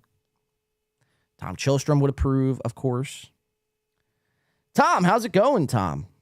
This is live look-in from Tom Chilstrom at his new podcasting group called The Clan, out on Spotify tomorrow. Tom Chilstrom and The Clan, guys. Pick up your record today. Yeah, man. So sorry about the crosstalk. Cooley says you do it eventually. K McDuck says, what if you spam the chat with the cool things about John? Well, then, of course, K McDuck, you'll be here. I mean, I'm not going to ban you if you're saying cool things about me. Of course. I'm saying, in retrospect, if you're spamming the chat in the sense of I'm just putting random shit in there and just kind of, trying to get my attention in just obnoxious ways, you'll be banned. But let's move on here from this, guys. April Zumach says spam. See, like April Zumach right now is testing that. A lot of people are saying spam. Okay, so they're testing. But that is all fine and good. Let's go on to, I want to go on to K Cuck and Steel Toe. I want to get on to that. We might circle back to the MLC stuff. Again, Softcast is not with us tonight. Just me on tonight's show. Kind of just chilling Friday night, having a few drinks. It is Cinco de Mayo. This whole May, the beginning of May, man, is very insane. Everyone makes the Star Wars references. May the 4th be with you. Revenge of the 5th. Like all these crazy things. And it's like, it's very overplayed. After like the first year that was a thing, and now we're in like year 10 of it, it's like oh my God, I don't like Star Wars that much, man. Give me a fucking break. But it is Cinco de Mayo, so we are drinking, having some tacos after the show. I'm very excited for. So let's get into it. We'll do some K-Cuck Steel Toe. So let's jump into, this was Corey Adams' AM live stream from, I believe, Wednesday.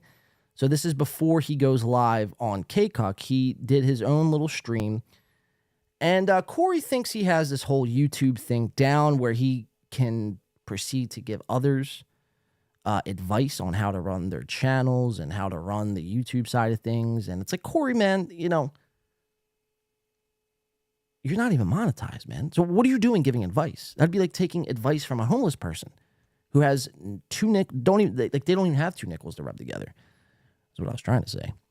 But so this was Corey giving out some advice. Now, this is going to, I guess, get into the whole Aaron and Corey little feud back and forth, which is something I want to keep our eyes on. Then we'll get into some K-Cuck, which was, again, amazing. Best show of the century. So let's bring it up. Corey Adam from Wednesday. Now, everything is frozen on me here. Give it a second here.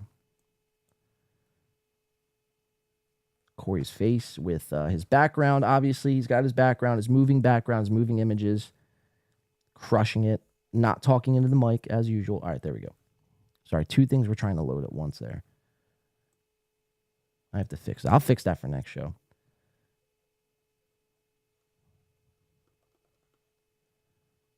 All right, here we go. This is Corey from Wednesday morning. He does a morning stream on YouTube and then goes live for 7 hours on Twitch and then does his K-Cuck. So he did like 3 podcasts. Again, very, admirable, I guess. But I want to listen to this back because I only listened to this one time, man. But he was kind of giving like people advice on how to run YouTube channels, which I thought was very bizarre.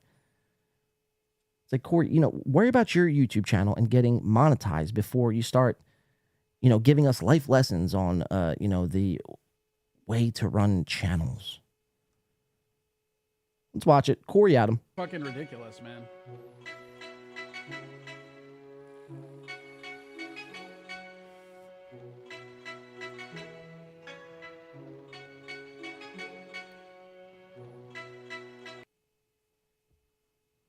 Course, this wants to freeze up on me. I don't know what's going on here tonight. Well, we'll wait. We shall wait. Let's pause it. Corey's trying to probably trying to hack my shit. Experiencing interruptions. Find out why. I don't want to find out. Just fucking play. I think it's trying to load other videos, and I'm trying to find which fucking video. Give me a second here. Sorry about this, guys. There we go.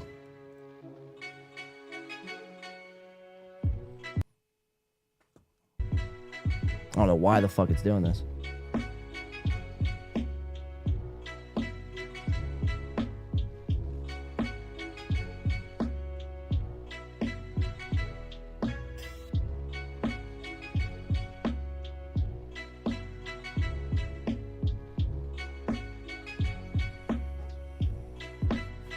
So as you can see, very, it's not much of anything. Just screensavers. But he's going to pop up here in just a second. I mean, it's very bizarre.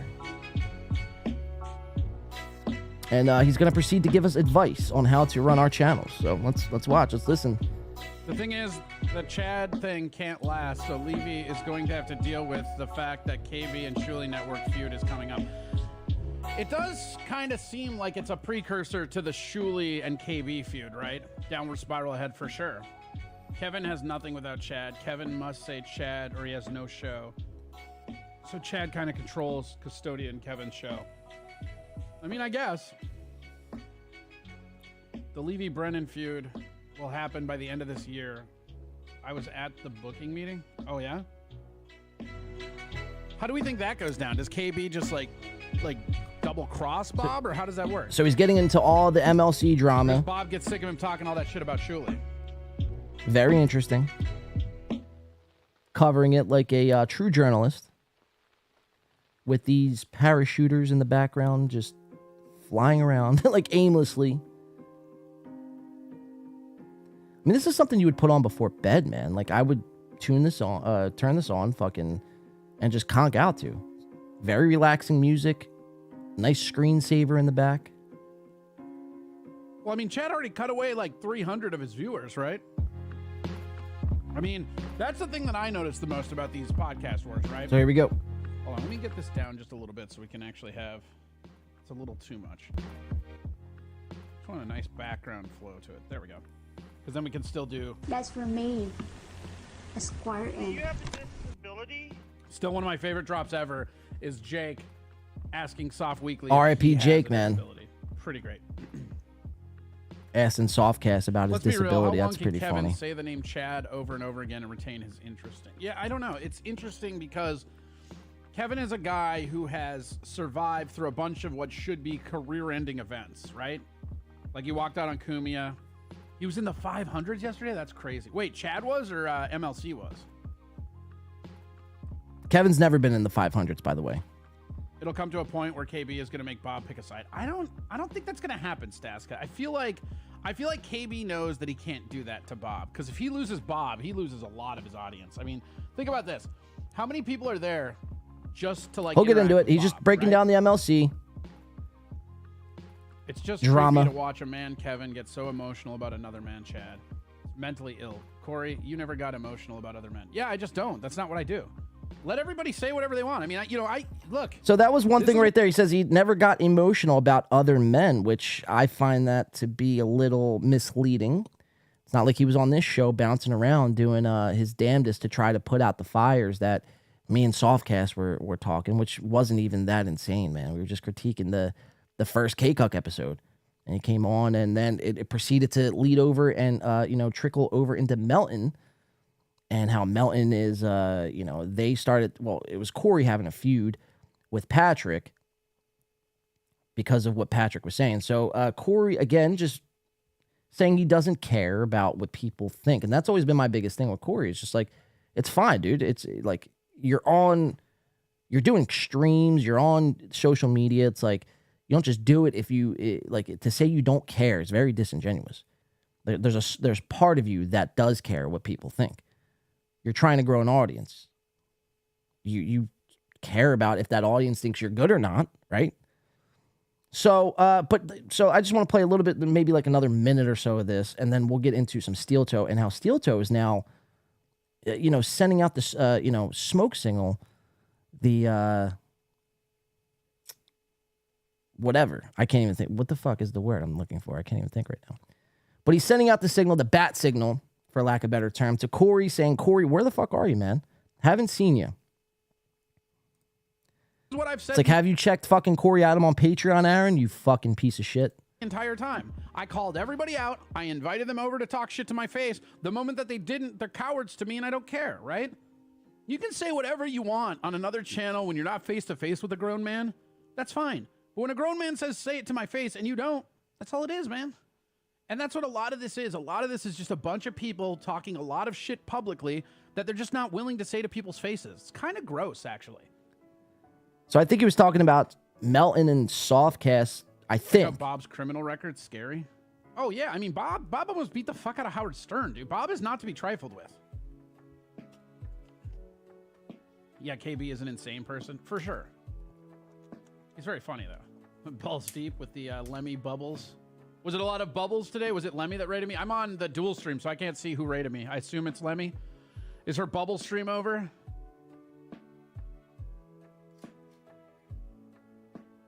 I respect that Corey goes on shows and says it. That's a man. Yeah. I'm telling you, this is what I do, man. This is, I've been saying this the whole time.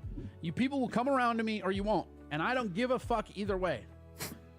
Jesus. I'll talk shit to your face. You should have grabbed that squirrel's pussy. Yeah, dude, that squirrel was way too close. I was actually laughing because as I was shooting it, all I could think is, all right, so then he goes into this like bit that he did. So I don't. So that's where we'll kind of leave it with Corey. So Corey obviously, is taking the same stance. I don't care, but I do care. I'll say it to your face, but at the end of the day, I don't care. You'll like me or you don't like me. It's like, again, you can't have it both ways. So let's go over to the Steel Toe now, because I thought this to be very interesting. Again, this was from Steel Toe. Let's see. Steel Toe, I believe, May 4th. So this was yesterday's stream. I have a couple clips I want to play from this Steel Toe show. And it kind of directly goes back and forth between him and Corey. This shit is fucking ridiculous tonight. So let's check it out. This is Aaron and April, and the title of this stream is Steel Toe Morning Show 5423 Portnoy betrays Mincy. Let's read some of this description here.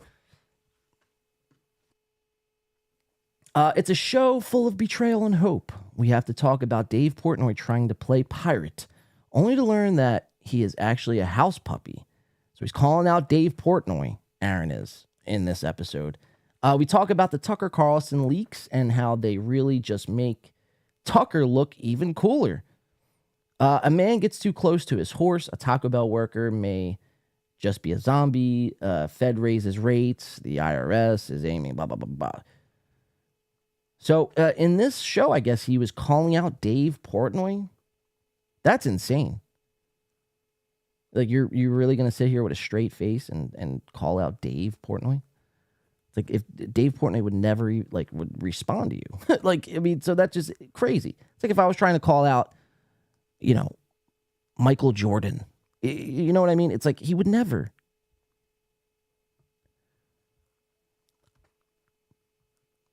Just trying to read some of these comments. Amazing show as always. Just wish I didn't have to listen a day late. And a lot of people loving. I love how April says bag. So it seems to me, man, a lot of the Steel Toe hatred for Steel Toe, it seems to me, well, this guy is commenting a fucking storm up over here. James EWIQ is really laying it on thick for Sir Aaron. I might watch Fargo again tonight. The accent on a Fargo woman kind of drives me crazy. It's how the whole country should talk. I enjoy Corey.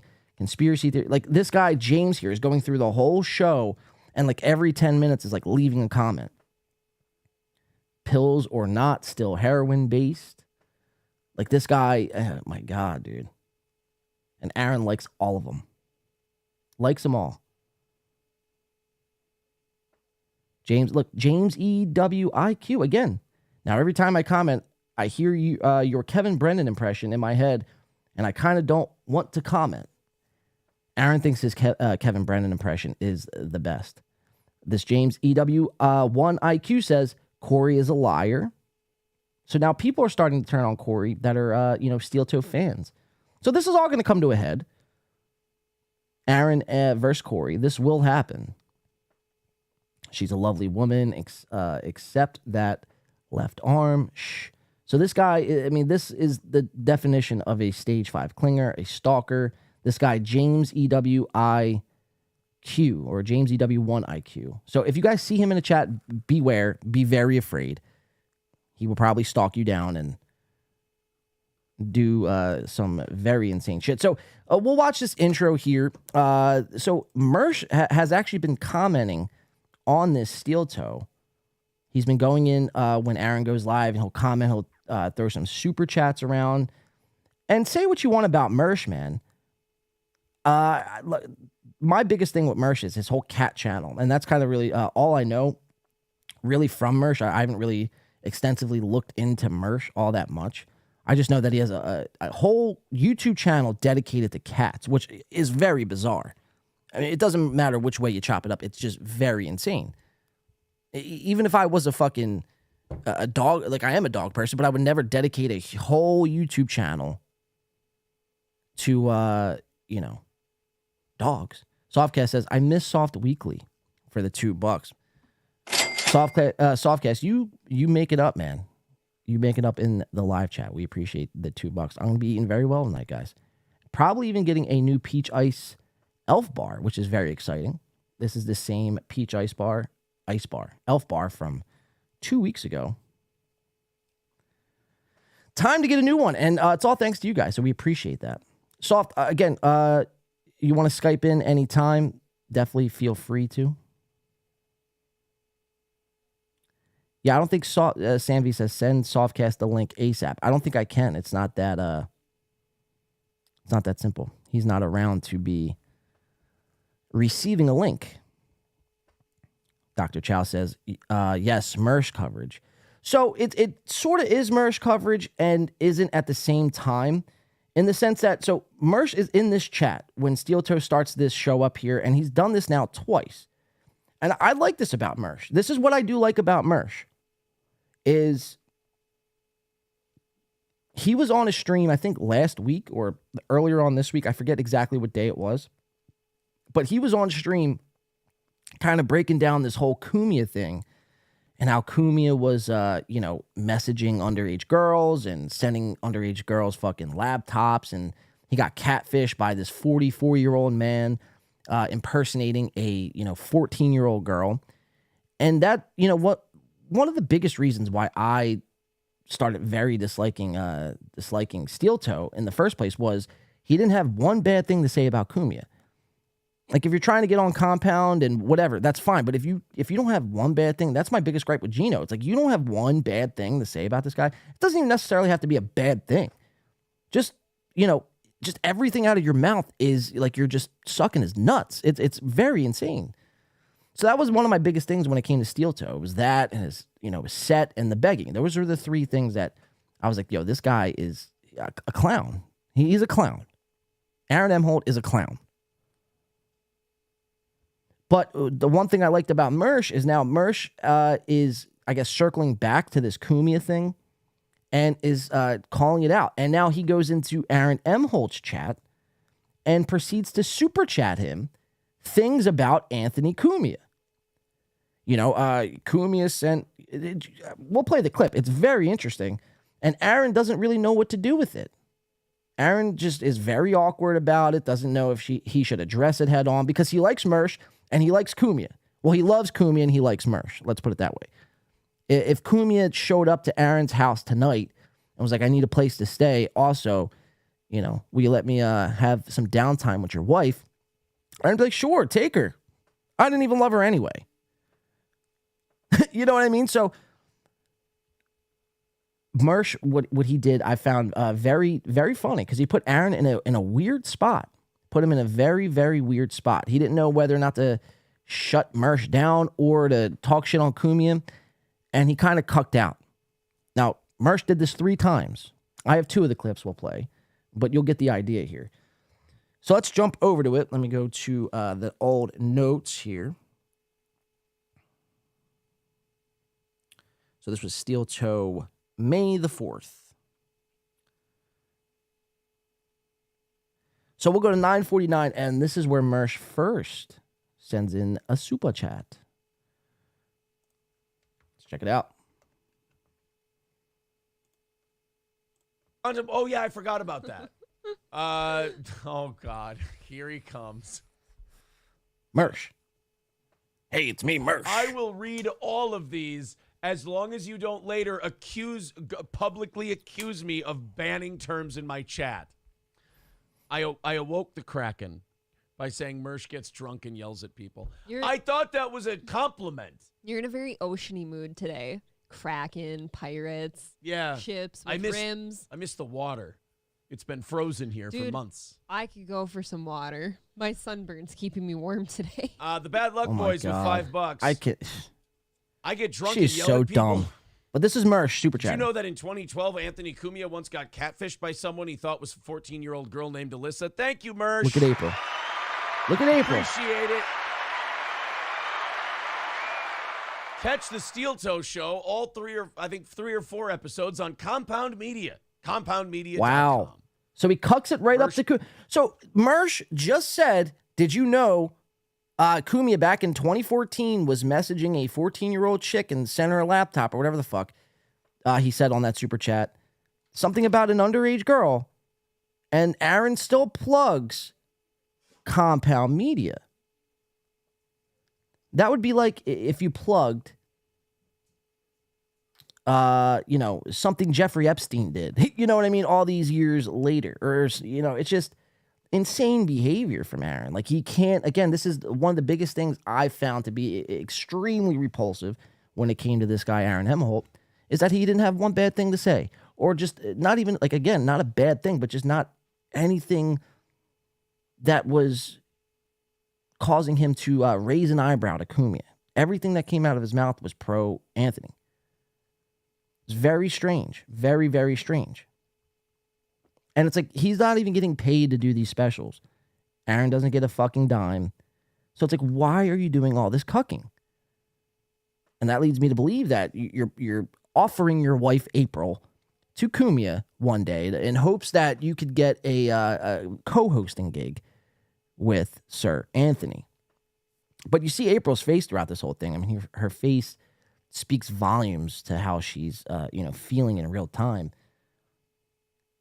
Because she don't want to believe it. Like, that's her husband's idol. And now that dream is, fracturing in live time. And she's so fucking dumb anyway. She's so dumb. But, she can't overlook this. So that was Merch. Again, there's not much of Merch that I really like. I think the whole cat channel thing is very odd. But I did like what he did there. He put Aaron on the spot about Cumia.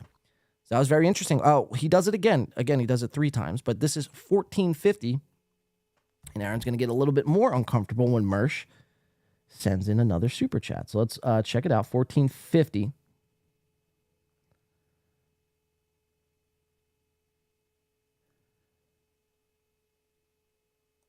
Oh, I can't fucking... Let's get to it.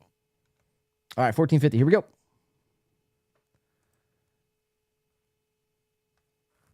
The Ring of Death.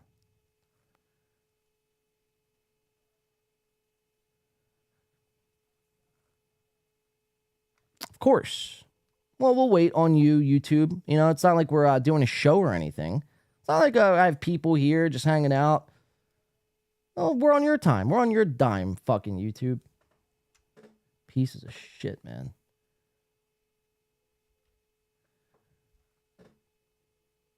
So you see the super chat here. I'll just read it and then I'll play the clip. I might have to refresh. I don't know what the fuck is going on. New Crowder leak. This is from the Bad Luck Boys, his cat YouTube channel. New Crowder leak. While he was married to Hillary Crowder, apparently he sent a laptop to a 14-year-old girl behind her back. Oh, wait. That was Cumia. So, again, very, I like that. I mean, that was pretty fucking funny. Keeping Aaron's feet to the fire. Here, I'm just going to do a refresh. I don't know about that. Linguini God with and $2 we'll says, play from I get here. drunk and yell at wrestling otaku. Why? I mean, He's the one who yells at us. We could probably find some other things to do with our time. right? Aren't we supposed to be yelled at by him? Max says, you are amazing. I know. I can't help it. Stone Malone, good morning. Hello, Stone Malone. All right, ready? $5 from the Bad Luck Boys. $5. New Crowder leak. Oh, this is good. This is good. Do you like Crowder leaks? Sure. I love Yeah, Crowder Steven leaks. C. I know. I like Crowder leaks. I like Tucker leaks. I like all of these things. I always feel very gay after the Crowder ones. New Crowder leak. While he was married to Hillary, apparently he sent a laptop to a 14-year-old girl behind her back. Oh, wait. That was Cumia. Got Now, him. see, what did I do? I read the first one. I don't understand why the second one was next. I mean, I'm not here to judge Louis, Clarence, or Mersh. I'm not here to judge any of their technique. You're not. I'm just saying maybe that was a little overkill.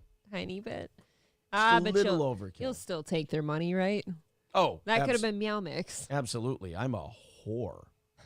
Somebody get that sound drop. But again, deflecting is an understatement, what he's doing right now. He's getting confronted in real time about his, God, his radio broadcasting idol, his God. He's getting confronted in real time by Mersh, out of all people. Some people's biggest fucking lolcow. This guy is to be laughed at. And now Mersh, in all of this, is coming out seemingly like he's sane in all of this. I find that to be very interesting, man. Very, very interesting from Sir Mersh. Again, maybe we'll have to look into him a little further. I know people already do. Jesse P.S., I'm pretty sure that guy, has ripped apart Mersh, back. And there's like nothing left to, Porcelain put out a documentary. A lot of you guys were sending me that documentary, the Spurg or whatever the fuck it's called. I forget. But it was a pretty fascinating watch. So the fact, though, he did this, man, it wasn't that bad. I seem to like it. So that was the Mersh thing. That was in the beginning of this May 4th Steel Toe Live, where he's going to be calling out Dave Portnoy. So how are you going to call out Dave Portnoy for doing whatever Dave Portnoy did? But you can't, again, it's like with all these guys, they can't find it in them within themselves to call out Cumia. It's very bizarre. Like, I don't know what kind of spell Anthony does. Like, he doesn't even have a platform. Like, yeah, he's got Compound Media, but his reach is very, very small to where it used to be on Opie and Anthony. Even on the early Compound days, people were dying to get in there and do a show and get promoted and all that. But he don't even have that anymore, man. So it's like, what is the big fuss? Like, why are people still, like, they can't, find it within themselves to talk shit on this guy? Again, it's when I say talk shit, it doesn't mean like you have to fucking badmouth him every chance you get, but at least you can't admit that to yourself. Something that's been proven. Cumia was caught catfishing.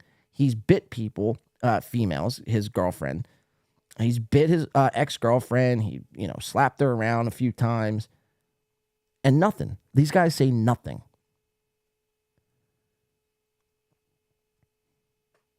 I mean, that's crazy. If you ask me, that's nuts. And again, that was one of my biggest reasons why, I started disliking Aaron and the Steel Toe program. We'll go to 134.50. So this was just a small one, and this kind of, just takes us, it gives us some insight into April and her downtime and what she does when she's not, hosting the Steel Toe morning show. We get a little glimpse into her life, what she likes to do, and how she spends her time. I thought this was pretty funny. And then the next clip is the Corey clip. So let's check this out. This is April and how she spends her time. I thought this was funny. So let's check it out. If my fucking thing wants to play. Here we go. Bring me. Maybe I'll go to the George Foreman movie. You can have yourself a little drinksy. Well, I will say that yesterday was extremely boring for me, so I need to find a way to entertain myself. Did you miss me? I missed- Aaron's bored when I'm not home. I missed April, and I don't think we're going to have time for a lot of breakfast or anything like that. Yes, we are. Oh, I thought you were just taking off right away. So basically, I raked for 8 hours yesterday. Now She raked for 8 hours yesterday.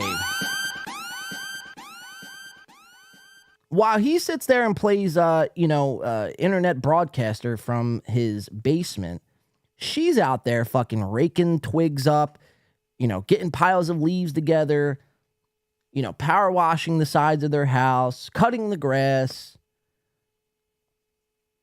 I mean, we all kind of already knew this, but to hear her say it, it's just, it's very jaw-dropping. It's like, you're raking for 8 hours? What are you doing with the rake in your hand for 8 hours? I've raked before. I'm sure many of you have. 8 hours? That's insane. I would hire somebody at that point. So not only did she rake for 8 hours, she does this as well. Today is all Me about too. my dad and I taking... No, wait. I did the same thing. Really? Yeah. Did you help the neighbors or something? With what? Raking? Oh, raking. Oh. No. We did something totally different. Okay, go ahead. Oh. No, today is all about, taking the trailer around, picking up the piles, and taking it to the compost site. Today is about getting the trailer and taking the piles to the composting site. I mean, what the fuck, Aaron? And she's looking at him like he tries to make a joke. Oh, raking. And, she's like, are you really trying to make a joke right now? Like, I'm out here with the trailers and piles of fucking twigs. I'm out here raking, busting my ass, busting my hump for you and this fucking family. And, this is what you're doing. You're playing radio host. It amazes me how she hasn't lost her fucking mind yet. Like, imagine that. Imagine your significant other sending you out day in and day out to clean the house, take the trash out, rake for 8 hours. Her and her dad, her old father, her poor fucking father. We've seen Mrs. or Mr. fucking, I don't even know her last name. Mr. April, we'll call him. We've seen pictures of him. He's very old. Looks like he smokes about 3 packs of fucking Marlboro Reds, the cowboy killers. So he probably can't breathe. He's probably got emphysema. He's probably on a little bit of oxygen. And she's a woman. So you have a woman and somebody who is probably battling with lung cancer, if I could guess. I don't know if that's true. But, so you have these two people raking your house for 8 hours and then taking the rake piles with their trailer to composting sites back and forth. Again, just when you think Aaron is, a household stand-up father and husband and he does all the right things, you get shit like this. You see, and my dad needs to be off work to do that, so I've actually got a healthy chunk of time this morning. I don't mean to insult you. Do you know the joke I was making? So she is telling him her dad has to be off work. I'm here trying to rake the house up for you. He don't listen to any of that shit. That's all beneath him. And he's like, I don't mean to insult you, but I'm trying to make a joke. And you stepped all over my joke, you fucking bitch. I'm sorry. It's not like I was trying to rake and make our house look nice and presentable for when we have Teamster Tim over to co-host with you.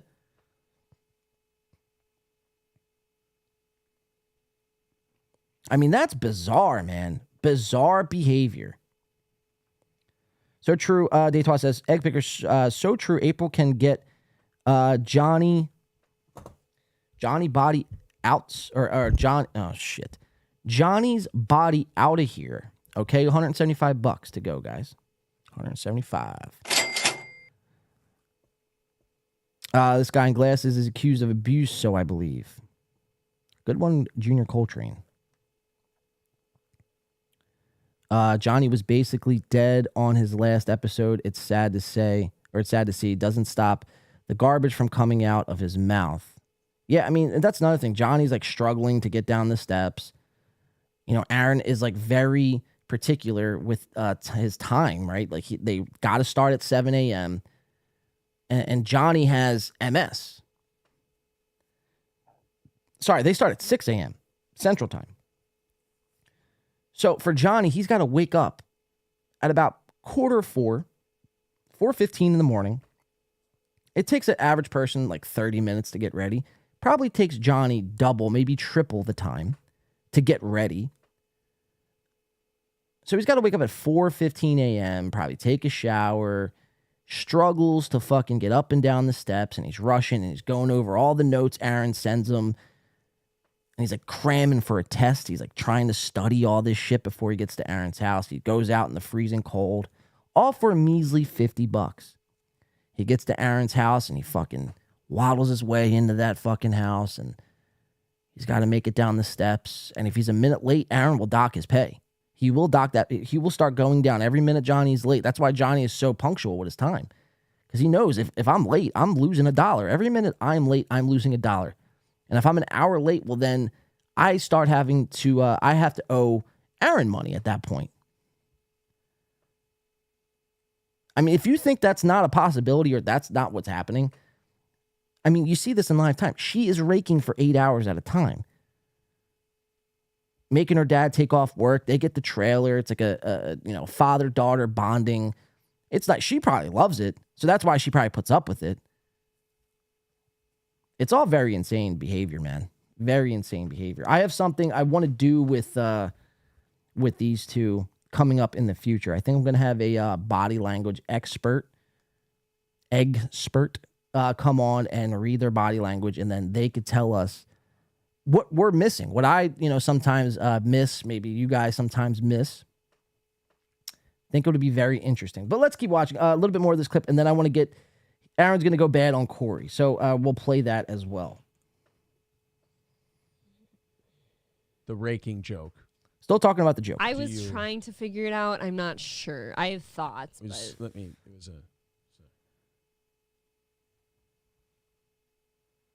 Wait, Deitois said, so this is one of the bits that he does. He mutes the thing and he acts like he's saying something insane. Deitois says something funny, though. If Aaron was nice, he'd put in an elevator chair for Johnny. Yeah, absolutely, man. All that money Steel Toe's making from prize night and every day. Aaron said this today. They haven't missed a goal in 3 years. They haven't missed a goal in 3 years. I'm pretty sure they've missed multiple goals. Well, okay, we'll take you at your word. You haven't missed a goal in 3 years. You're making all this money from your merch and your coffee now and all these sponsors, and you can't put an elevator chair in for your fucking co-host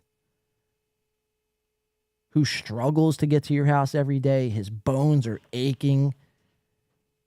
Some days he can't even make it out of his bed because he's so depressed from the MS. He just wants to fucking hang it up. But he finds a way to keep going because he knows if he's not there, then Aaron, will dock his pay even in the afterlife. So he fucking makes it a point to get over there, $50 or not. And you can't put in a fucking elevator wheelchair setup. Something that costs maybe $120. Insane. Here, I'm going to end the poll on the MLC Chad, but it looks like Chad, I'll keep the poll up the whole show. How's that? Let's get back into it, though. So they're doing like this bit here where he mutes the mic. So let's watch him. So if you're not hearing volume, that's why.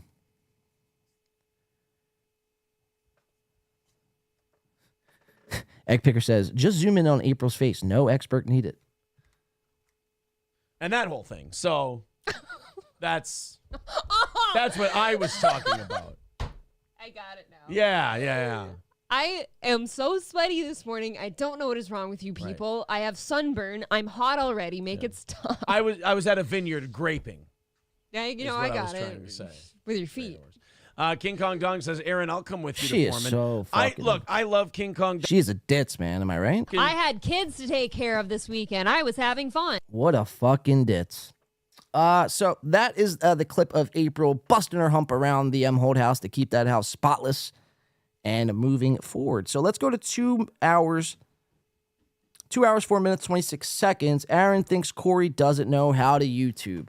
So we heard Corey on the previous clip. Corey giving out advice on how to YouTube and what's best for everyone to YouTube. And, this is something coming from Aaron. And now Melton is saying it where they think Corey's dead. They haven't seen any streams. It's very fascinating. Very fascinating shit. This is the turn. This is the beginning of the turn of Aaron and Corey. So 2 hours, 4 minutes, 26 seconds. Perfect right there. Let's check it out. Damn it, he got it. He and his 350 viewers at a time just sneaking by.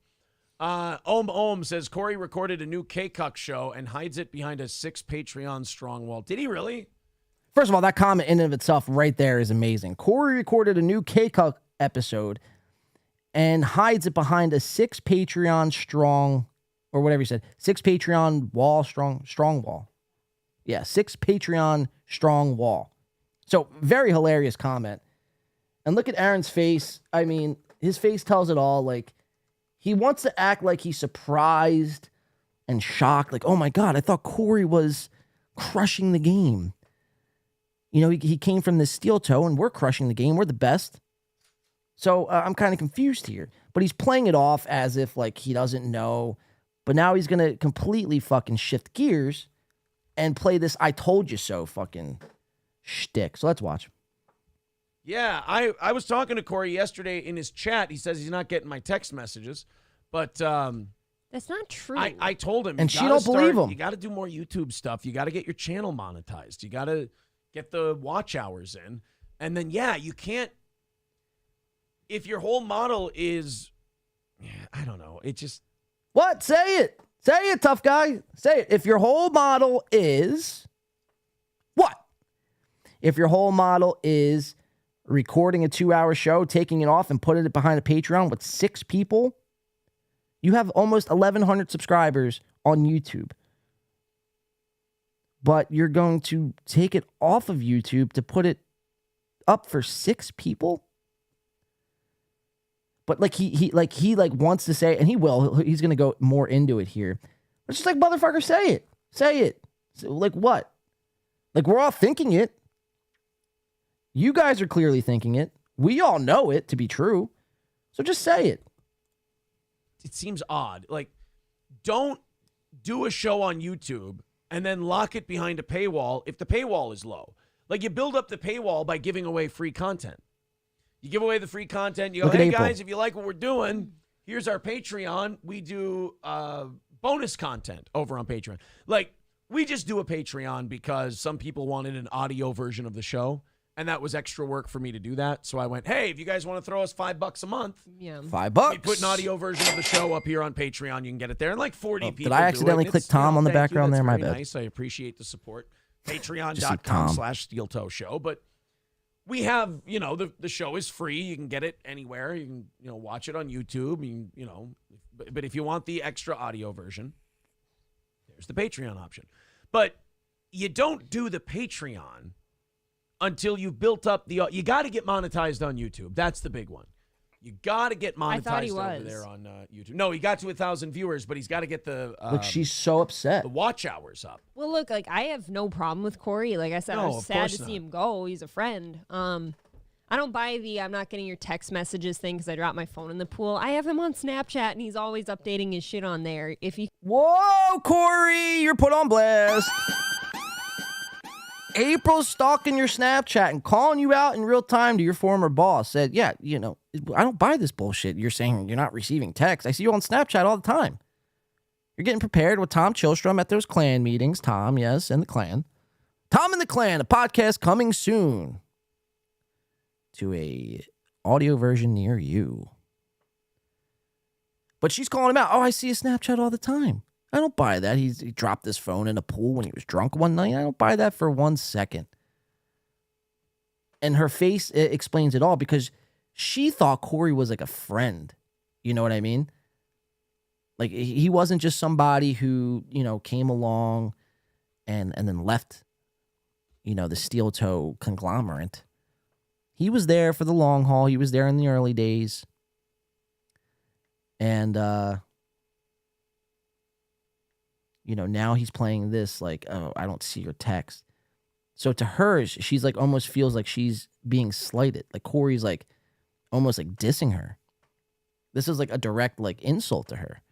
Very upsetting. You can do Snapchats. You're April. getting text messages. He claims he didn't. That's not true. See my text asking him to do the show on Wednesday. I wish he would just say like, I don't like you or something. Wow. I disagree with you. I don't think that's the case. I don't think it is either. I just don't think that he's also not getting your text messages. It's possible. It's possible. We got to do this Dave Portnoy Look at her thing. fucking face. Corey will undoubtedly join the Dabbleverse, says Chuck. I don't think so because on our show He doesn't like didn't that like. So I don't know much about joining the Dabbleverse, but I'm pretty sure you don't just go in there and be like, hey, can I join the Dabbleverse? Like, I'm pretty sure there's a process. Pretty sure you have to go through an extensive background check, fill out an application, pay $27.99 to, receive that application fee and make sure everything's good. April's like, yeah, I don't think he's going to join the Dabbleverse. It's like, my God, you're so dumb. Sad. Yeah.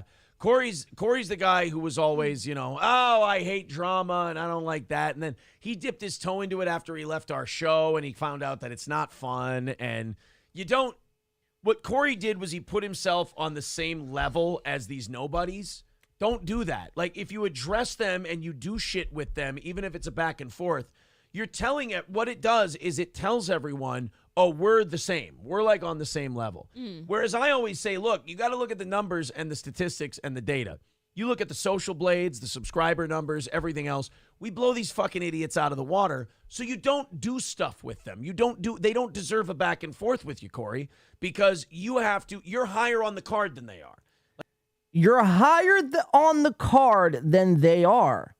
The last I checked, Aaron, and this is like Aaron just believes his own lies. Like, he just speaks, and whatever he says, he just believes, and he takes as a matter of fact.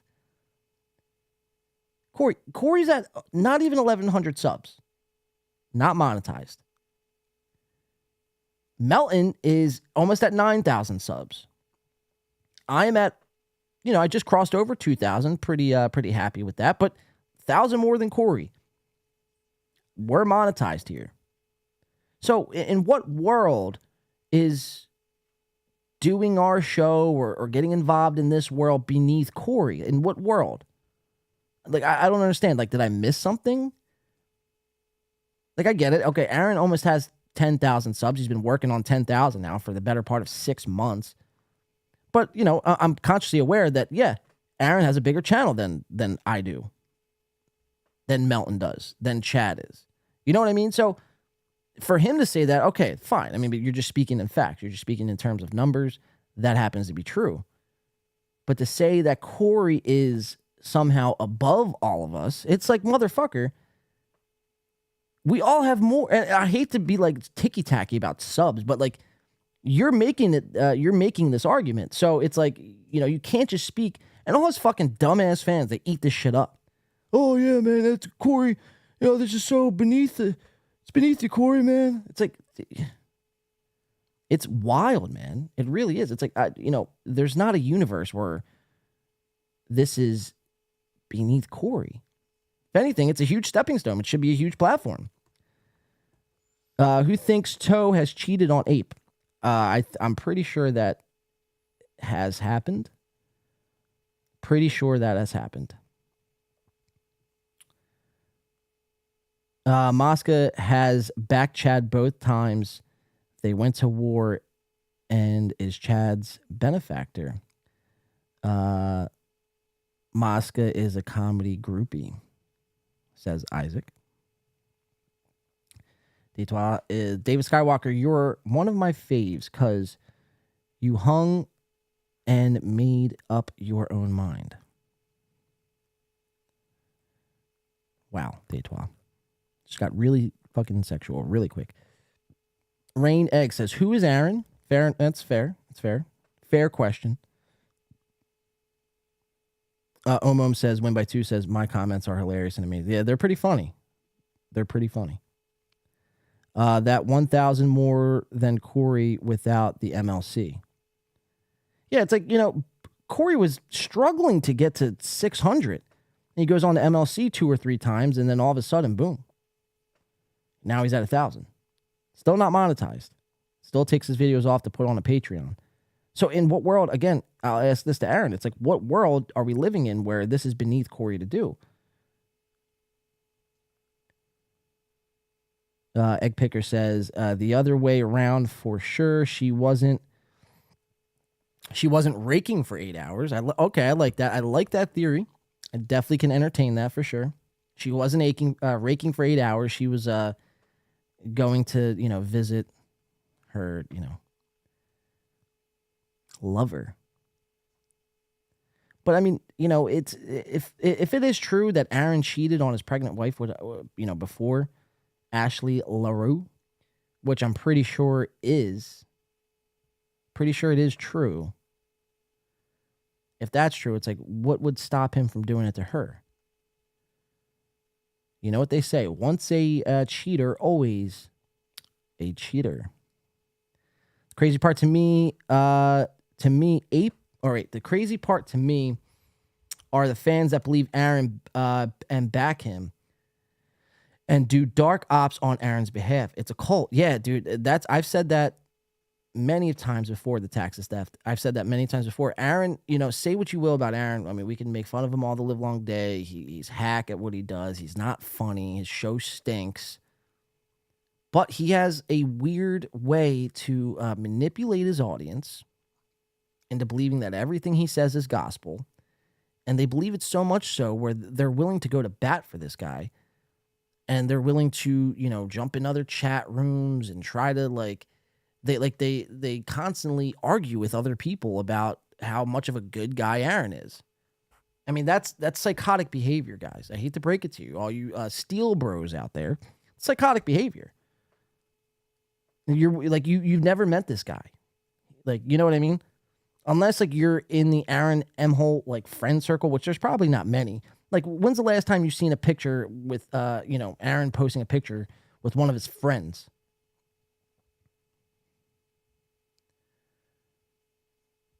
But yeah, so Aaron has this weird way to manipulate his audience, and they're willing to I'd be willing to bet if he asked them to do some crazy nut shit, yo, take care of my light work, I'll pay you off.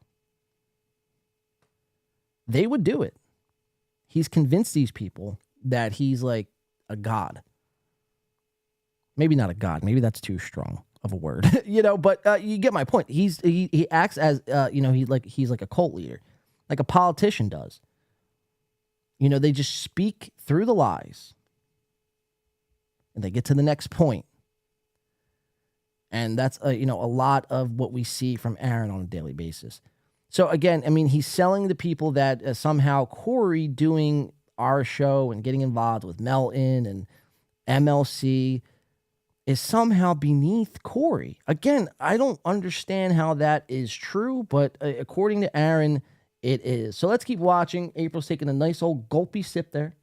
She's very hot and sweaty. We heard her say that earlier from raking 8 hours. She's got a bad suntan. She was out in the sun for 8 hours. I'm surprised I didn't even pick up on that. She was out in the sun so long, she has accumulated a farmer's tan around her neck area, up her arms. I mean, it's what tan did you really get? Because, I mean, look at your face. It's whiter than it was the day before. It's whiter than this cup and the background. See this background? Whoa, where'd it go? This background is darker than her face. So it's what suntan? So that goes to Egg Picker's point. It's okay, so if you weren't raking and you don't have this suntan and you're not sunburnt all over, because clearly you're not sunburnt, then what were you doing for 8 hours?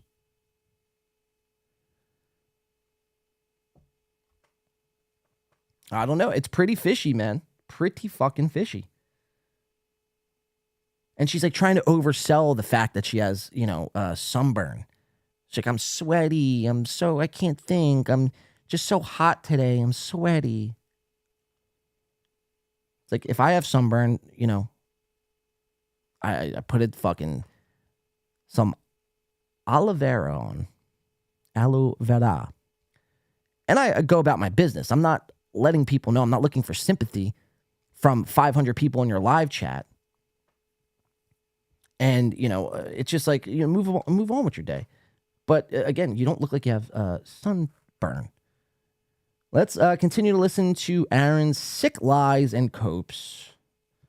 Like, this show's higher on the card than all those shows. So what we have to do is Detective we have to go, Win-Wide, too. well, look, we're Hulk Hogan. We're up here near the top of the card. We're not going to He just referred to himself as Hulk Hogan. Like, that's not, it doesn't do anything for me. Yeah, Chad But, winning the poll. He's always, like, with the chat and everything, he's always been very aggressive, and he doesn't want anybody saying anything bad about him, so he's, he'll attack it and get after it, and it's like, you got to learn to let some of that shit go. Let's go to the chat and see what they think. We've thrown some things out there. Sure. I want their opinion. I love making fun of Corey's co-host, Tom. Excuse me, Tom. I call him Lame Gillis. Did somebody say Tom Chilstrom? Sir Tom in the building, ladies and gentlemen. Yeah, guess what, Aaron? We all like to make fun of Lame Gillis, as somebody said in the chat. It was probably Om, because he's Om, man. Again, very, very funny shit. Softcast says, yeah, higher on the card. Yeah. Aaron acts like he has like 500,000 subs. It's like, bro, you have like 8,000 more than I do. It's like not that far-fetched, for us to reach that. And you've been struggling to get to 10K. But yeah, Sir Tom in the building, Lame Gillis. That's a new one. I actually like that one. Whoever put that in the comments, hilarious. But some of these chatters are now starting to go after Corey, going after Tom. And so let's watch. I like Tom too. Says Wrong Hole Rick. Tom's a good guy. I like Tom. I like Tom. April Take Me to the Lake says that's good. You guys are keeping him accountable. Ooh, I don't think. I'm not trying to keep Corey accountable. I'm just saying what I would do if I were in his position. If I were in his position, I'd be trying to get those YouTube view numbers up, get monetized on YouTube. But then again, that may not be what he wants to do. Maybe he wants to only do it as a hobby. Then okay, here. He wouldn't give a I shit. will amend my statement about the text because I don't believe he's not getting them. I wish he would just say then, no, I don't really want to co-host. No offense. The last statue says Stevie Oh my Lou gosh, took she's like out Corey. She's very upset that Corey did not co-host that one day. It's two reasons. One, he didn't answer whether or not he didn't see the message or not. But two, well, because she had to do it. And she could be doing better things like raking or, sleeping around with other people for 8 hours.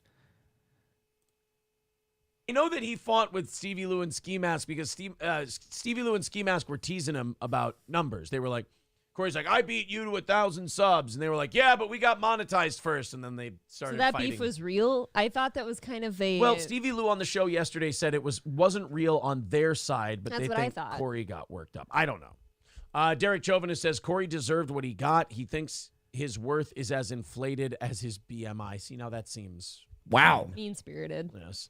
Hemorrhoid fingers. Chauvinist. That is what he does. That's true. Laughing Lion says, where can I buy Plowing a the horse fleshlight? seed. I don't know. Ask Yes. that guy in the jailhouse. He'll tell you. Oh, apple-scented. Wrong Hole Rick says Corey lies to avoid social interactions. I know people just like him. Corey's never lied to avoid a social interaction with me. That would be saying I didn't get your messages. I mean, if that's what he's saying. If that's not true. Mark Atkinson says, is the Corey Adam that's always sucking Chad's balls and Chad's chat an imposter or trying to turn you against him? No, that is a fake Corey Adam. Yeah, there's definitely fake accounts. Corey Adam would be Corey Adam comedy. Yeah. If he were showing up in a chat. Jorge de Guzman says, good day, Steel Toe Morning Show. All right, so I think that's where it kind of wraps up. There might be one more Corey thing here. I'll play a little bit longer. But, I mean, you guys get the idea. So, I mean, Aaron just completely gaslighting his audience into thinking that he's, as Softcast pointed out, the high card on the table. Yeah, higher on the card, rather. He's higher on the card. Corey, this is all beneath Corey, and he doesn't know why Corey should, would be doing our shows. It's all so beneath him. I mean, I can't sometimes with these guys. Like, I really honestly can't. Because it's just like, we all see it, but it's like, again, there's still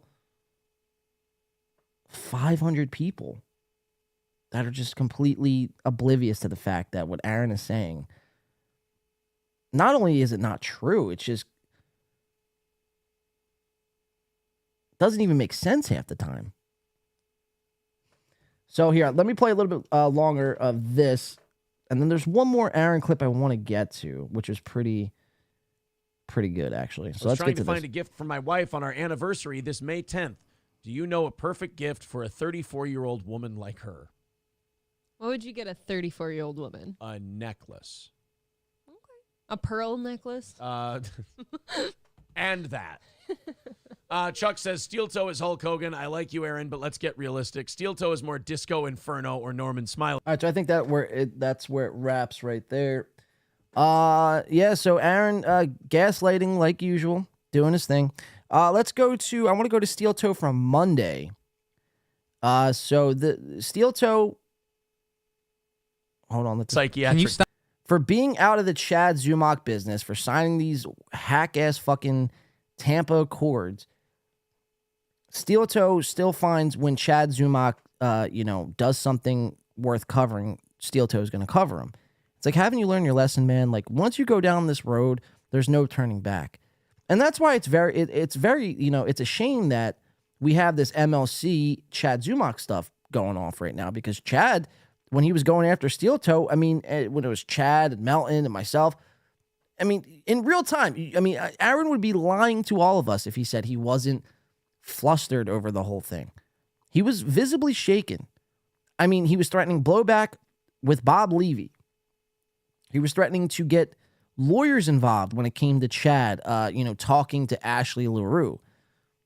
People forget about this stuff because the way, the people put out podcasts. Aaron puts out a show every day. MLC puts out a show every day. And, it's whatever. I mean, my attention span sucks too. It's why I got to write notes to myself to make sure I don't forget. But, I mean, Aaron was visibly flustered during this whole thing. And that's, again, one of the biggest, just downfalls. Not downfalls, but one of the most upsetting things, I guess, out of all this Chad MLC stuff was the fact that people's, lost the drive. Sorry about this. Lost the drive to go after Steel Toe. So let's go to the Monday edition of the Steel Toe Show. And on Monday, Chad was threatening on stream that if Aaron talked about him in overtime, Chad would release a picture of their wedding or pictures of their wedding. And, spoiler alert, that never happened. Whether Chad backed out or he just didn't want to do it, whatever the case was, he just never got around to it. So I put in a super chat to Aaron. It was $5. And I was like, for the love of God, Aaron. Oh, because that's what Chad said. Chad was like, if you care about April at all, like you won't talk about this whole thing about me or anything like that. Because that's one of the biggest things, man. It's like, Aaron doesn't give a shit about April. I mean, we've seen it in that last clip. She was telling, Aaron about how much she was raking. She had to get her dad off of work to get the trailer to pick up bundles of sticks to take them to the compost site. And Aaron's like, oh, did you listen to my joke? Now, whether April's going to the compost site or not is a different topic for a different day. But Chad was making very clear, if you post these pictures, if you talk about me in overtime, I will post these pictures. And April wanted no parts of it. But Aaron, being the egotistical maniac that he was, decided to do it anyway. So I super chatted in, and then Aaron had this to say to me. Now, this video is weirdly out of sync, and it's not on my with end. $25. Very cool, buddy. $25. Stop pointing out all the things I hate it. Now, this video is out of sync, but it's not on my end at all. I think this is on their end, and it's very weird. I don't know why this is happening. But let's check it out. So this is Steel Toe on Monday, and then I super chat in to kind of let Aaron know, like, hey, man. And part of me was just, obviously doing it for the gag and for this reason right here. But, I was like, Aaron, like, listen, why don't you just for once in your life think about April? Chad is going to, release those pictures. And all you have to do is just simply walk away. And Aaron had this to say. I'm going to buy a gun. This is I ain't funny. Fucking around. I'm getting a Glock. I ain't fucking around. Nobody Like, this is the problem. Like, this has all been podcast shit. Nobody has been saying that you're like, that you need to get a gun to protect yourself. Nobody's saying that but you. Oh, our buddy win by 2 with $5. He's already shown way worse. Again. So I'm in the chat. I'm like, listen, Aaron, Chad is going to show pictures of your wedding. And then I put right under that, would you please hear? I think the message should be still. Oh, no, the live chat isn't even there. Huh. That's weird. Usually there's a button right there that says live chat. But whatever. So, so I say, Aaron, Chad's going to release those pictures. Would you just please think about April for once? And all he read was Chad's going to release those pictures. And that's it. Didn't read anything about April. Again, because April doesn't, in his eyes, April is just there as a fucking meat puppet. Make me breakfast, clean my house, show up when I need you to, lay down and fucking spread those legs when I ask. And, in return, I will make sure you never have to work a day in your life. It's not a good deal. It's not like she's making $100,000 a year. I mean, if she, first of all, let's just call a spade. They split bank accounts. She doesn't have her own card. Like, anything she does has to be, like, he has to preload money into her account or into her, like, whatever, however she fucking takes out money, if she's even able to take out money. But, they're, they split an account. She has to ask permission to drive the car. He makes her pick up the kids. So Egg Picker might be right. She might be going around, for 8 hours at a time, going around trying to, have her needs fulfilled in other ways than Aaron. But so Aaron, again, I super chatted this in, so I just wanted to hear what this is insane. This is insane what he's about to do here. Let's check it out. Once you drop the nuke, you got nothing left. But win by 2, we know you're a big fan of the show, so I do appreciate you being here. I don't understand why you had to... So I'm a big fan of the show. Yes, big fucking fan. I had kids to take care of this weekend. I was having fun. This has been a very fun show. Very fun show, very fun week. I'm a big fan of the show. That's been a cope, man. That's one of his biggest fucking copes. Oh, that win by 2 guy, man. He's just a big fan. Oh, win by 2 and Softcast, they're just ginormous fans. They just love what we do. They're just being, silly boys. But they're really fans. It's like, no, we're not fans. Never were. Not going to be. Never thought about it. But again, it's just another sick fucking cope. You are coping and seething. You just can't accept what you're seeing. Yes, you're coping. Yeah, it's just another sick cope that he tells to his audience. That win by 2 guy, he's just a fan. He's just confused right now. Mah. Like, no, motherfucker. You're a fan of me, if anything. And poor Crutches, look at him. He looks defeated. Every freeze frame I take, Crutches looks defeated. He looks like he would rather be doing anything else in the world than this. It's like, Crutches, why don't you, Johnny? Get out there. You don't need Aaron. It's amazing how when Aaron brings these other co-hosts in to co-host for him, these guest Wednesday spots that he's been doing, Dr. Till, I believe, was one of the guys, and Matt from, what's his podcast? I forget his podcast name. It's not even a podcast anymore. But he pays them, he splits the super chats with them. And when Johnny comes twice a week, shows up, wakes up extra early because, again, he's fucking limping around, so he can't move as quick as the rest of us, the able people. Johnny's limping around for $50.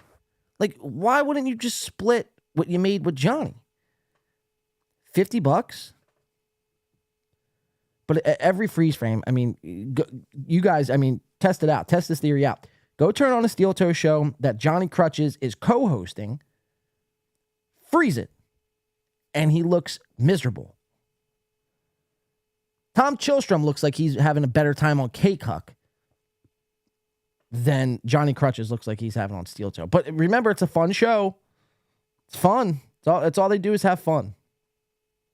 Doesn't look fun to me. Turn into a kind of like a phony, like felt you needed to attack us, I would welcome you back into my embrace with open arms. So that's what he said. Oh, it feels like a phony. You needed to attack us. Omo coming in with the $2. Let's fucking go. We making money. We making some money. Today, so he says, thanks for the quality show and content. Yeah, I appreciate the $2, Omo. Appreciate your, happy with it. Yeah, it's been a good show. It's been a good show. Definitely could be better for sure. I'm just this whole week it's been a brutal week for me, honestly. It's just been busy.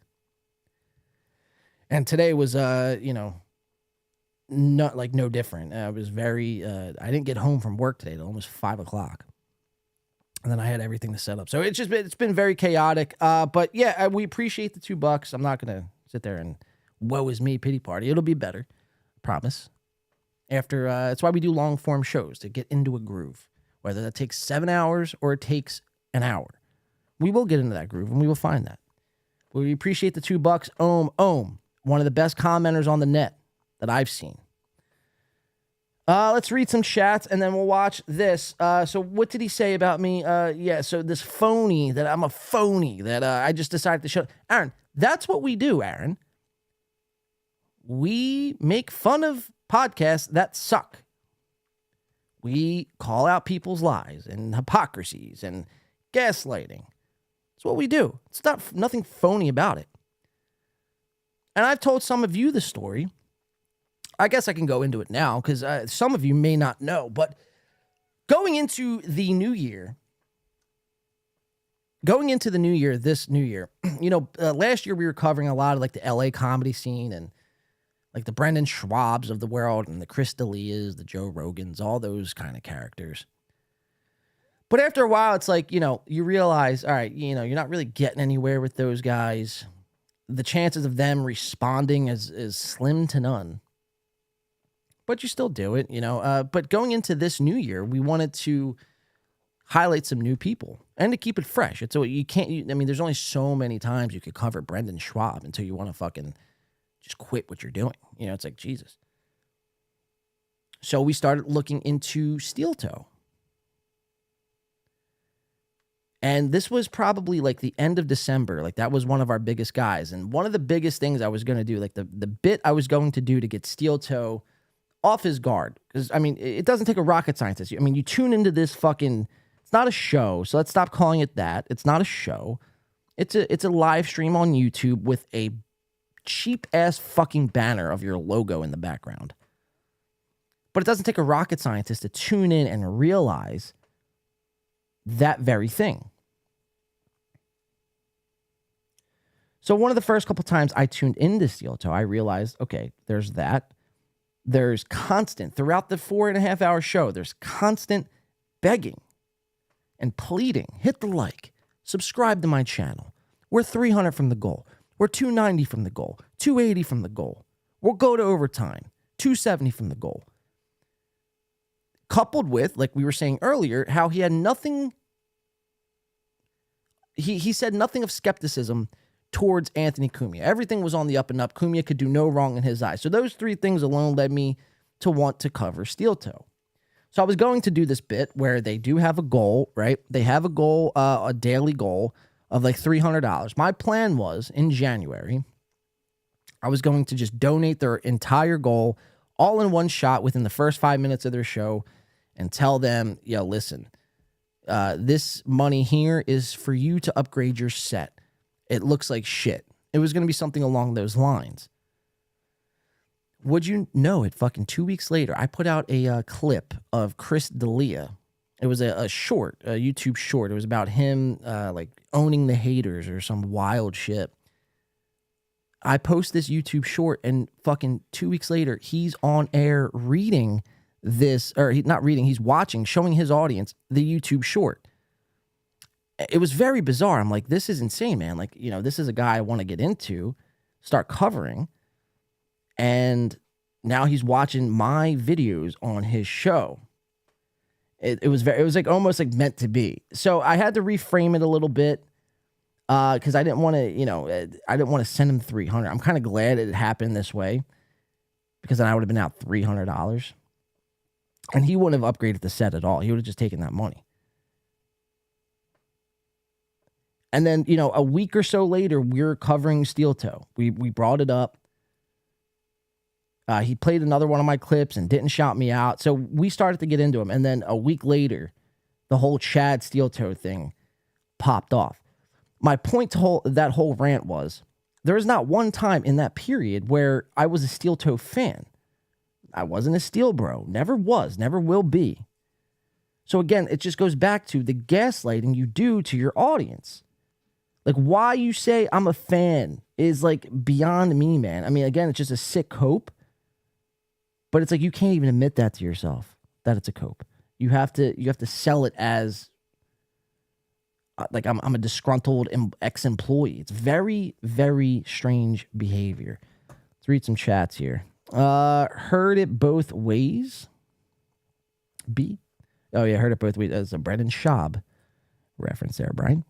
Rain EG says his denial of his dumb interns and goals, and Gila Klein is very disturbing. Yeah, Gila Klein is very disturbing, but she's honestly probably better looking than April.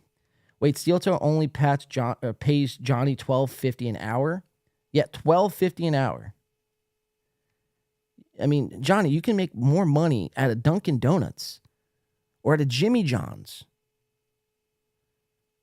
Like, minimum wage in this country is like $18 or something insane like that. It's at least 15. I don't know about 18. It's at least 15. You work an 8-hour day, I mean,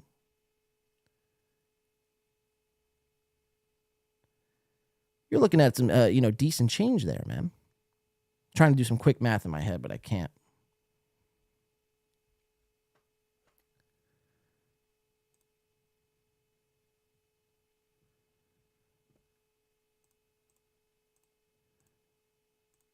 $120. If Johnny worked at a Jimmy John's or a Dunkin' Donuts, sorry, I just pulled my calculator. I cheated. I tried to do it without it, but couldn't do that quick math right there. If Johnny worked at a Jimmy John's or a Dunkin' Donuts for $15 an hour, he would make $120 a day, times that by 5, and you're looking at damn near $600 a week. Instead, he'd rather suffer through 4.5 hours talking about nonsense, bullshit, stress about whether or not he's going to, make it on time for $50. Well, as Omom says, $12.50 an hour. It's actually less than that because they do overtime. So if you factor in that extra half hour, it's actually probably it's probably like something more like 12 an hour. Insane, dude. I would rather flip fucking burgers at McDonald's than this shit. Johnny can make more under the Queensboro Bridge like Adam Egget. Yeah. Start panhandling. John thinking, wait, where'd that chat go? John thinking Gila is hotter than even a praying mantis is a problem, K. McDuck says. Well, that's fair. It's not saying I think she's, yeah, okay, I said she's hotter than April, but that's not saying much. And all you guys are like floored over April. Like, oh, yeah, she's so hot. What's she doing with him?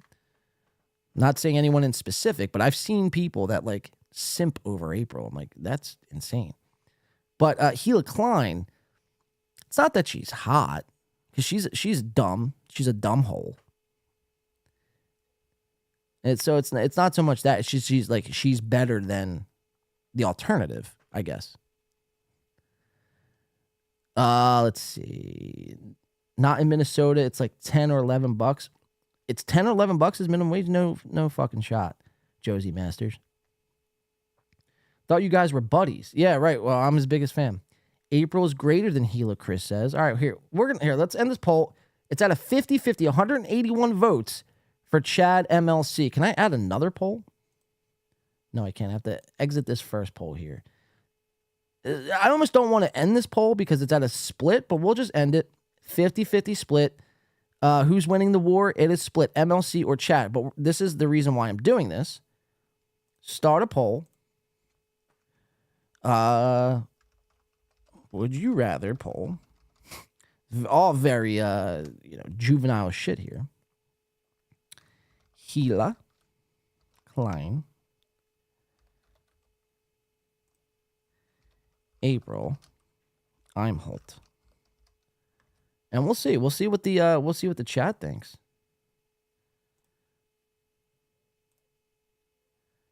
We will see what the chat thinks here. All right. Here we go. Hopefully it's not a 50-50 split, but we will see.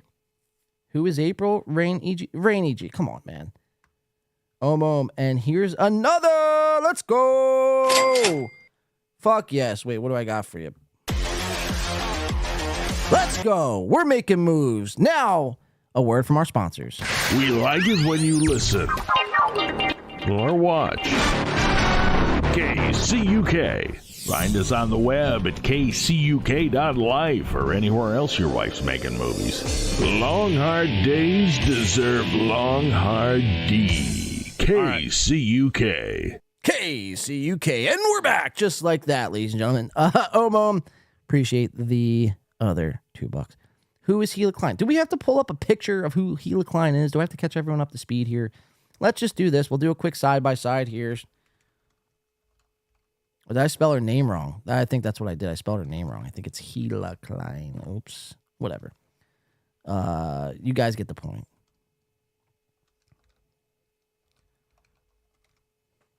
No, I spelled her name right. Gila Klein.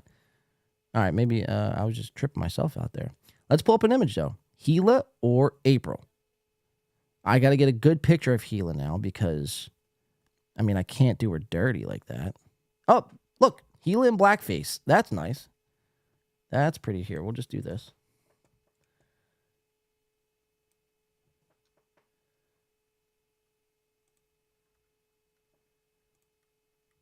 So there it is. Gila in blackface. There's Gila Klein. Ah! Fucking scary shit. I don't know why I just yelled like a dinosaur, but oh my god, this ain't all right. Here we go. But let's get a good picture of Miss Gila. She don't look too bad here.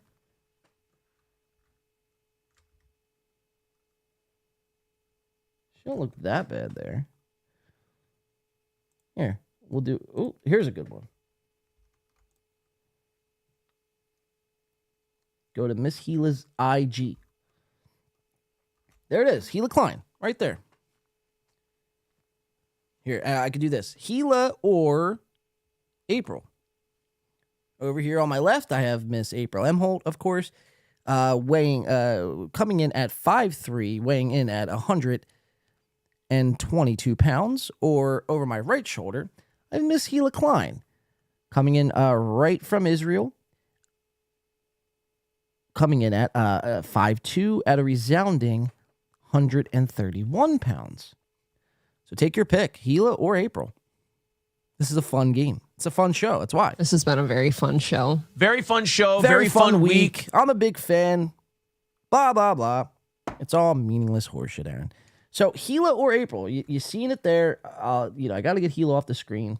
Too much Gila in one day could cause, a person to, it could cause a person to actually have a seizure, actually.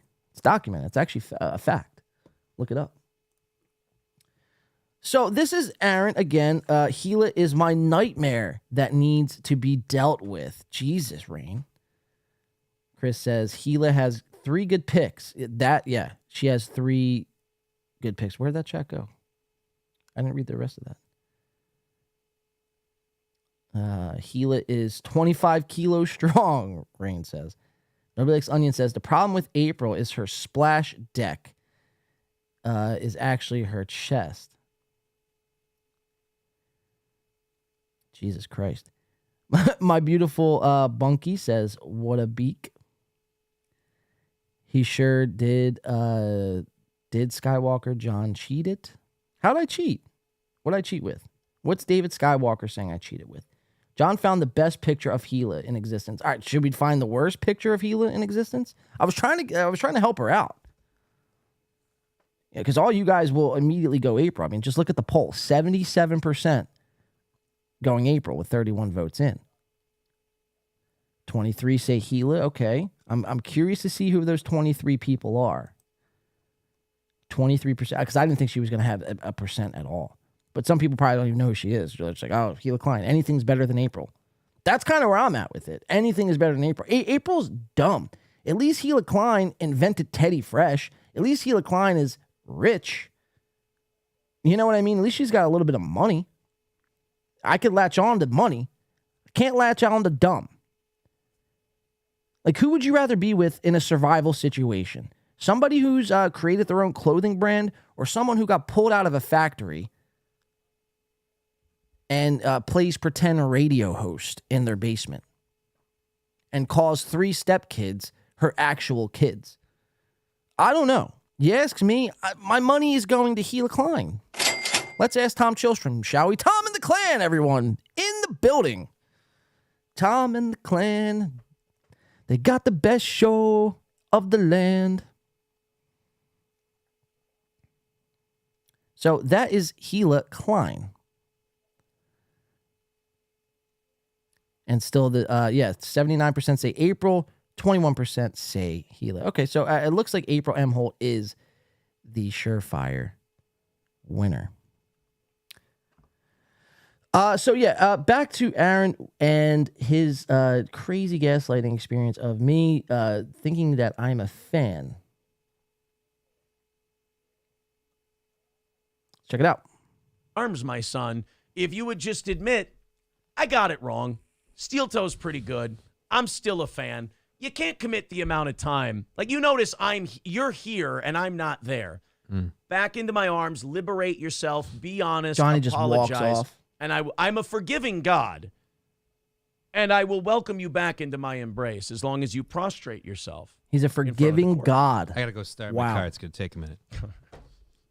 Oh, boy. Yeah, so something's up with this video. Like, it's very out of sync. But Johnny, in the middle of his conversation, I got to start my car. I mean, Johnny's in a bad way, man. Every freeze frame you get from Johnny, he's always looking fucking just completely miserable. Very, very miserable. So that was Aaron from Monday's Steel Toe show, Steel Toe Morning Show, May 1st, rather, 23, told you your dog would bite you, referring to Chad Zumick. So I think I have one more Steel Toe clip. I gotta find it though real fast. Oh, it was about their coffee. 5-5, roughly. Yeah. So this was from today. This is their lie about their coffee. And it looks like April M. Holt is going to lead the poll. She's going to win. 35 votes in, 80% going to April, 20% going to Gila Klein. So all right, so I want to play this one last clip of Steel Toe, and I just want to, actually, I might not even do Steel Toe, to be honest with you. Or maybe we do, I don't know. Everything else, so. Yeah, let's just do this last one. Sorry, all my fucking tabs are just fucking going nuts right now. 1 second here, guys. Let's get out of that one. Here, we'll do this.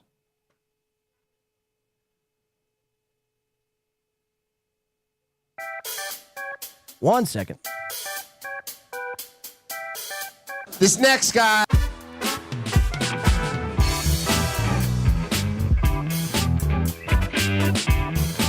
All right, there it is. All right, so this was from today, and this is their coffee. Now we all know their coffee, their whole new coffee scam, their whole new coffee grift is, well, it's just that. It's a coffee scam, coffee grift. And so they play it today, and they're telling everyone, they get a chat in about their coffee.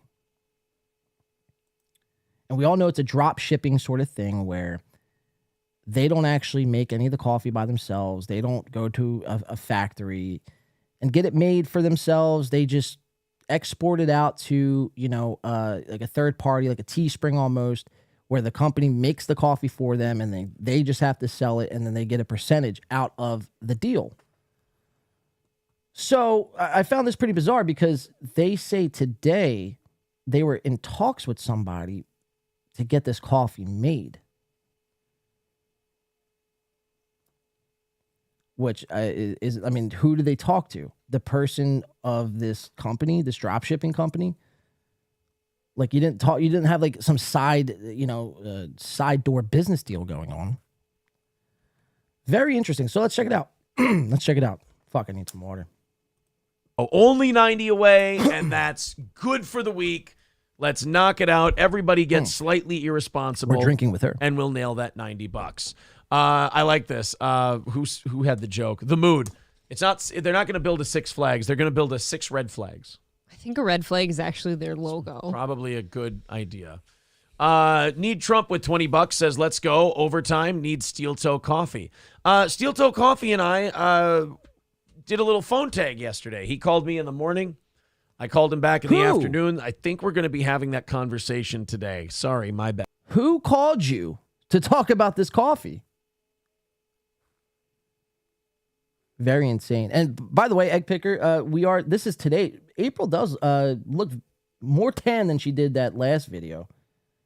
So maybe she was raking leaves for 8 hours. Bad guys.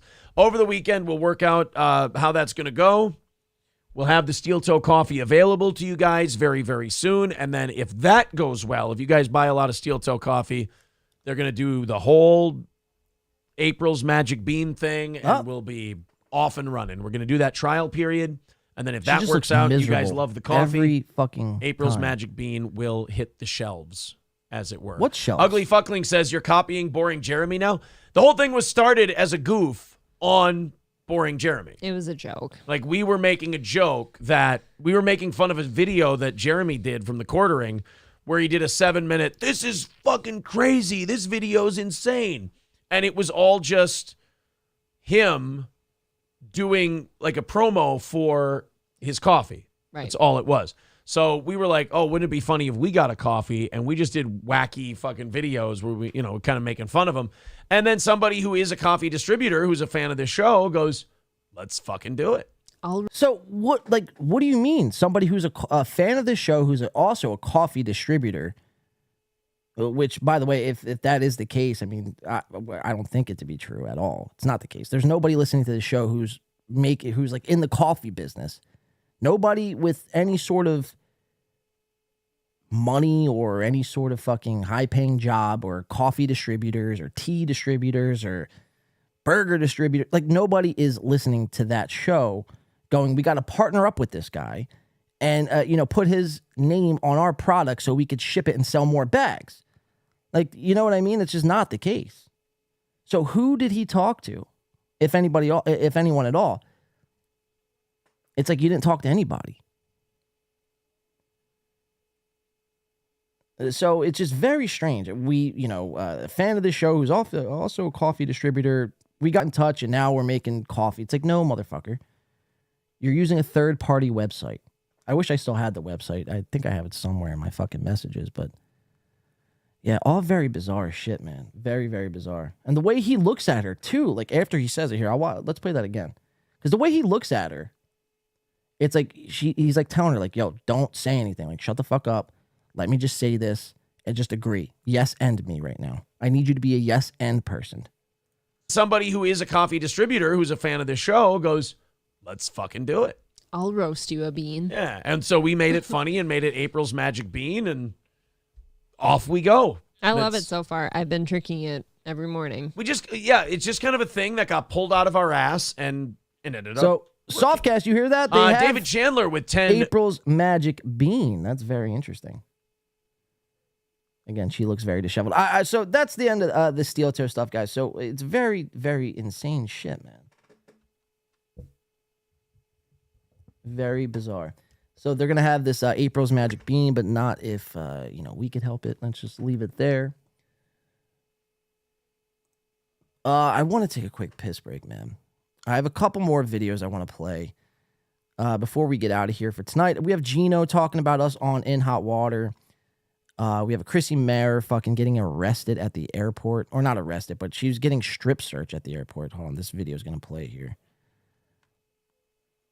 Come on. My shit's fucking acting crazy tonight, man. Hey, $1.40, you gave... All right, so that's Gino. Or we might just do this Gino, Chrissy stuff, and then we just might get out of here. But yeah, Softcast, April's Magic Bean, man. Oh, you just tried... Well, what the fuck? Why am I not getting anything? Softcast says you just tried to call in twice.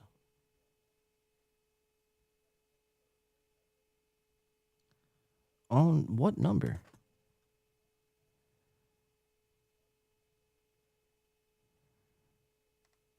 Hipstar, with what money, Hipstar? Says Softcast, I will pay you to break up with the Nugget Boy and come be my new love or co-host. First of all, it's kind of gay. But it's all pretty, all hilarious shit. But yeah, Soft, I'm not seeing your number, man, on here. Unless you called on Skype. Let's check the Skype here.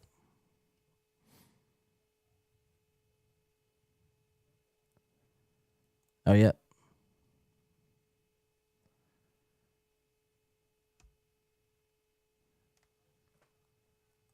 I'll call him back right here.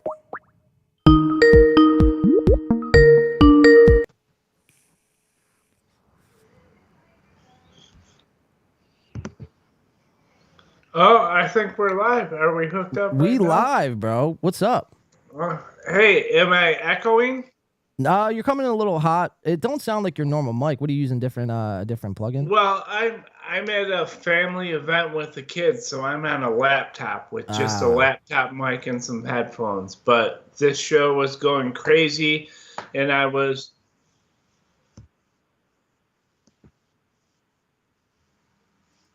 Wait, you were what? All right.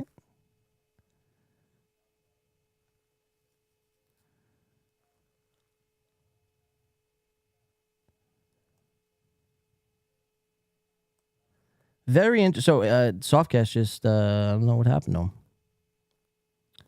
Is gone at the moment. We'll try to get him back up here. I'm going to just message him real quick.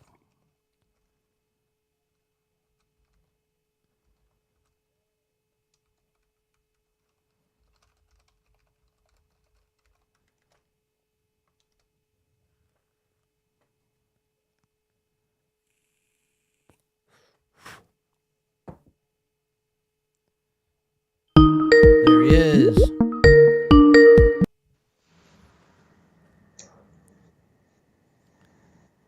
Yo. Hey, what's up? What's Can good? you hear me? Yeah, I can hear you. All right, hold on. I got to figure this out. I got to turn down the show I was watching so I can just hear you. I'll turn you down just a little bit too. Can you still hear me all right? Yep. All right. What's good, man? All right, you can hear me. Everything's good, man. Hanging with the kids. I'm over here with like all my brothers and sisters and all their kids because my parents just got back from Florida. So it's it's a big night for my mom and dad in their 70s. So we're just hanging with the kids, and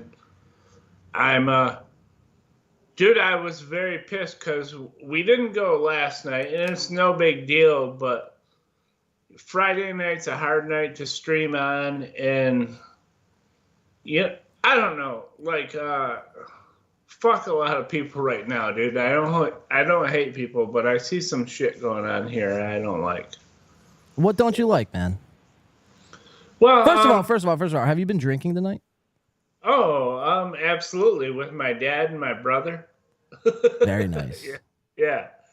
Well, have one on me, man. I'm about to pour one up as well. And before any of you say anything, all the grandkids are having a sleepover at my parents' house. I'm not driving my kids anywhere after this. It's all cool. Well, thank God, man. If you were, I would have ordered you an Uber. Right. People think just because you can drink a little much that you're a dumb shit or whatever. You know, it's not that way. But I wanted to say I've been making a joke about hating Gino, but that was because Gino called us nobodies, and really our channel and our views are comparable to his channel and his views. And that pissed me off, you know? Like, he's a fucking nobody. I know I'm a nobody, but when another nobody calls me a nobody, I don't like it. So, Gino, you're a greasy, fucking slimy piece of shit, and we're both nobodies, and I'm upset at you. So that's actually a good segue here. I'm going to share my screen real quick. I have this Gino clip. So here, let me share this and share my sound. Here we go. So I have this Gino clip I wanted to play. And this was from this week. This is what Gino had to say about us. He was on In Hot Water, kind of, expressing his grievances about what we were doing, about the whole Chad MLC thing. It was very bizarre, man. And yeah, to your point, like, he's claiming that we're nobodies, which, hey, in the grand scheme of things, man, we are. I mean, it's not, I don't go around like I'm Aaron, and like, Aaron does this trick where he, like, I mean, you've seen it tonight in a lot of the, a lot of his monologues. It's just like he thinks he is bigger than what he actually is. It's like, bro, you have less than 10,000 subs on YouTube. Like, what are we missing? Yeah, we laughed about it when we talked to Brian. We were like, we're all nobodies, dude. Get over your fucking self. But in some way, like somehow Gino thinks just because he's like palled up with Cumia and does a show on Compound, which Compound Media is not anything what it used to be anymore, man. I mean, if Compound Media gets 500 total viewers between they probably have like 6 shows on there. But if they probably get 500 to 600 viewers total, like paid monthly subscribers. Yeah, it's like some of the guys on the Shuley network, those lower shows, you know what I mean, get way less views than us. And I'm not starting a war or anything, but I just mean, like Gino's show, no one would ever know what it was if he wasn't on Compound. No one even on Compound, bro. No one knows what his show is. No one. It's not like no one's people are going out seeking In Hot Water. You know what I mean? If Gino thinks one fucking Compound subscriber went there because Gino's show is on it, he's a fucking idiot. You know what I mean? No one cares about what Gino's doing. Yeah, but in Gino's world, he thinks, he's a fucking rock star, man. Yeah, that's the funniest thing. My new thing I was thinking about is he does that club we were talking about. Ray DeVito kind of gave it up. Oh, yeah. LOL. Yeah, it's this club right here. Hold on. The LOL Comedy Lounge. And it's actually like he's like a big face. You could see the screen, right? Yeah. So it's actually like a big, like he's like plastered all over this. Wait, here we go. Comics. And he's the first comic on this. Our team is comprised of genuinely gifted minds. Well, that's, I don't know if I would use those words, genuinely gifted minds. And then the first person you have up is Gino Bisconti wearing an anti-woke shirt.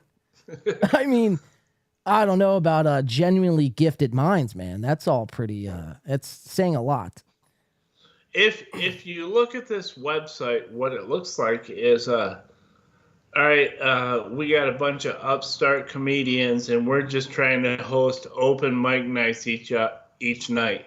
You know what I mean? And these guys come in and do it. It's ridiculous. No one's coming there to see Gino. Dude, I've never even heard of this club. LOL Comedy Lounge.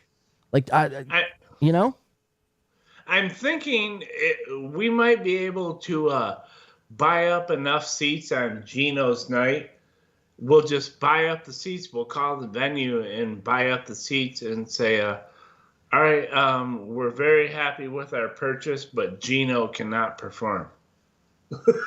Dude, check this out. Know what I mean? Check this out. They do magic shows at this place. Right. It's a trick bag. It's a little place trying to make it. Featuring magicians from America's Got Talent, Last Comic Standing, Brain Games, and Masters of Illusion. And they do magic, mind reading, illusions, and comedy, all at the LOL Comedy Lounge in between 8th and 9th Avenue of New York City.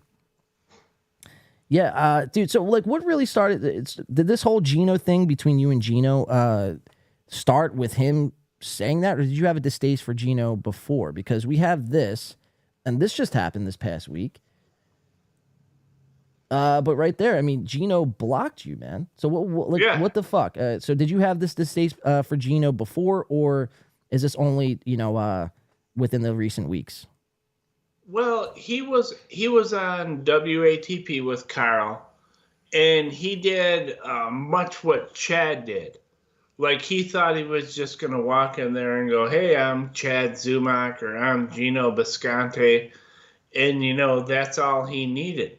And Carl was like, "No, dude, we do a show. The co-hosts are supposed to come in prepped and right, Yeah. He just thought he was too big for his britches, really. And I'll say it, that sounds like I'm being condescending to him, but he was out of his element and he looked like a real fool. And I've been on his shit ever since then.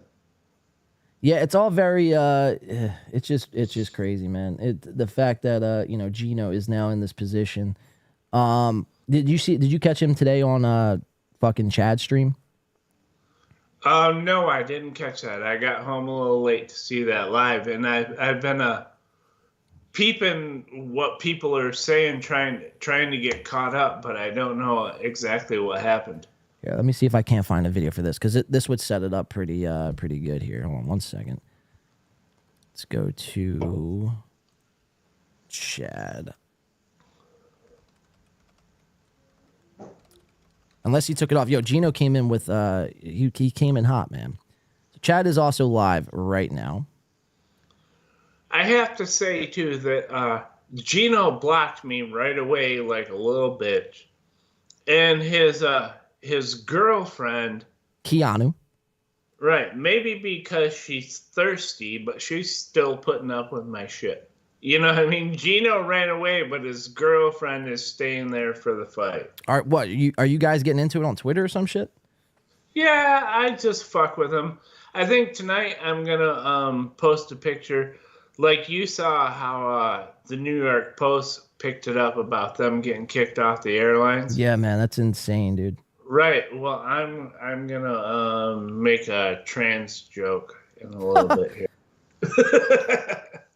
What are you gonna say? I want to do something like first it was like a trans story hour at the library. Now we got to see this shit on the airlines.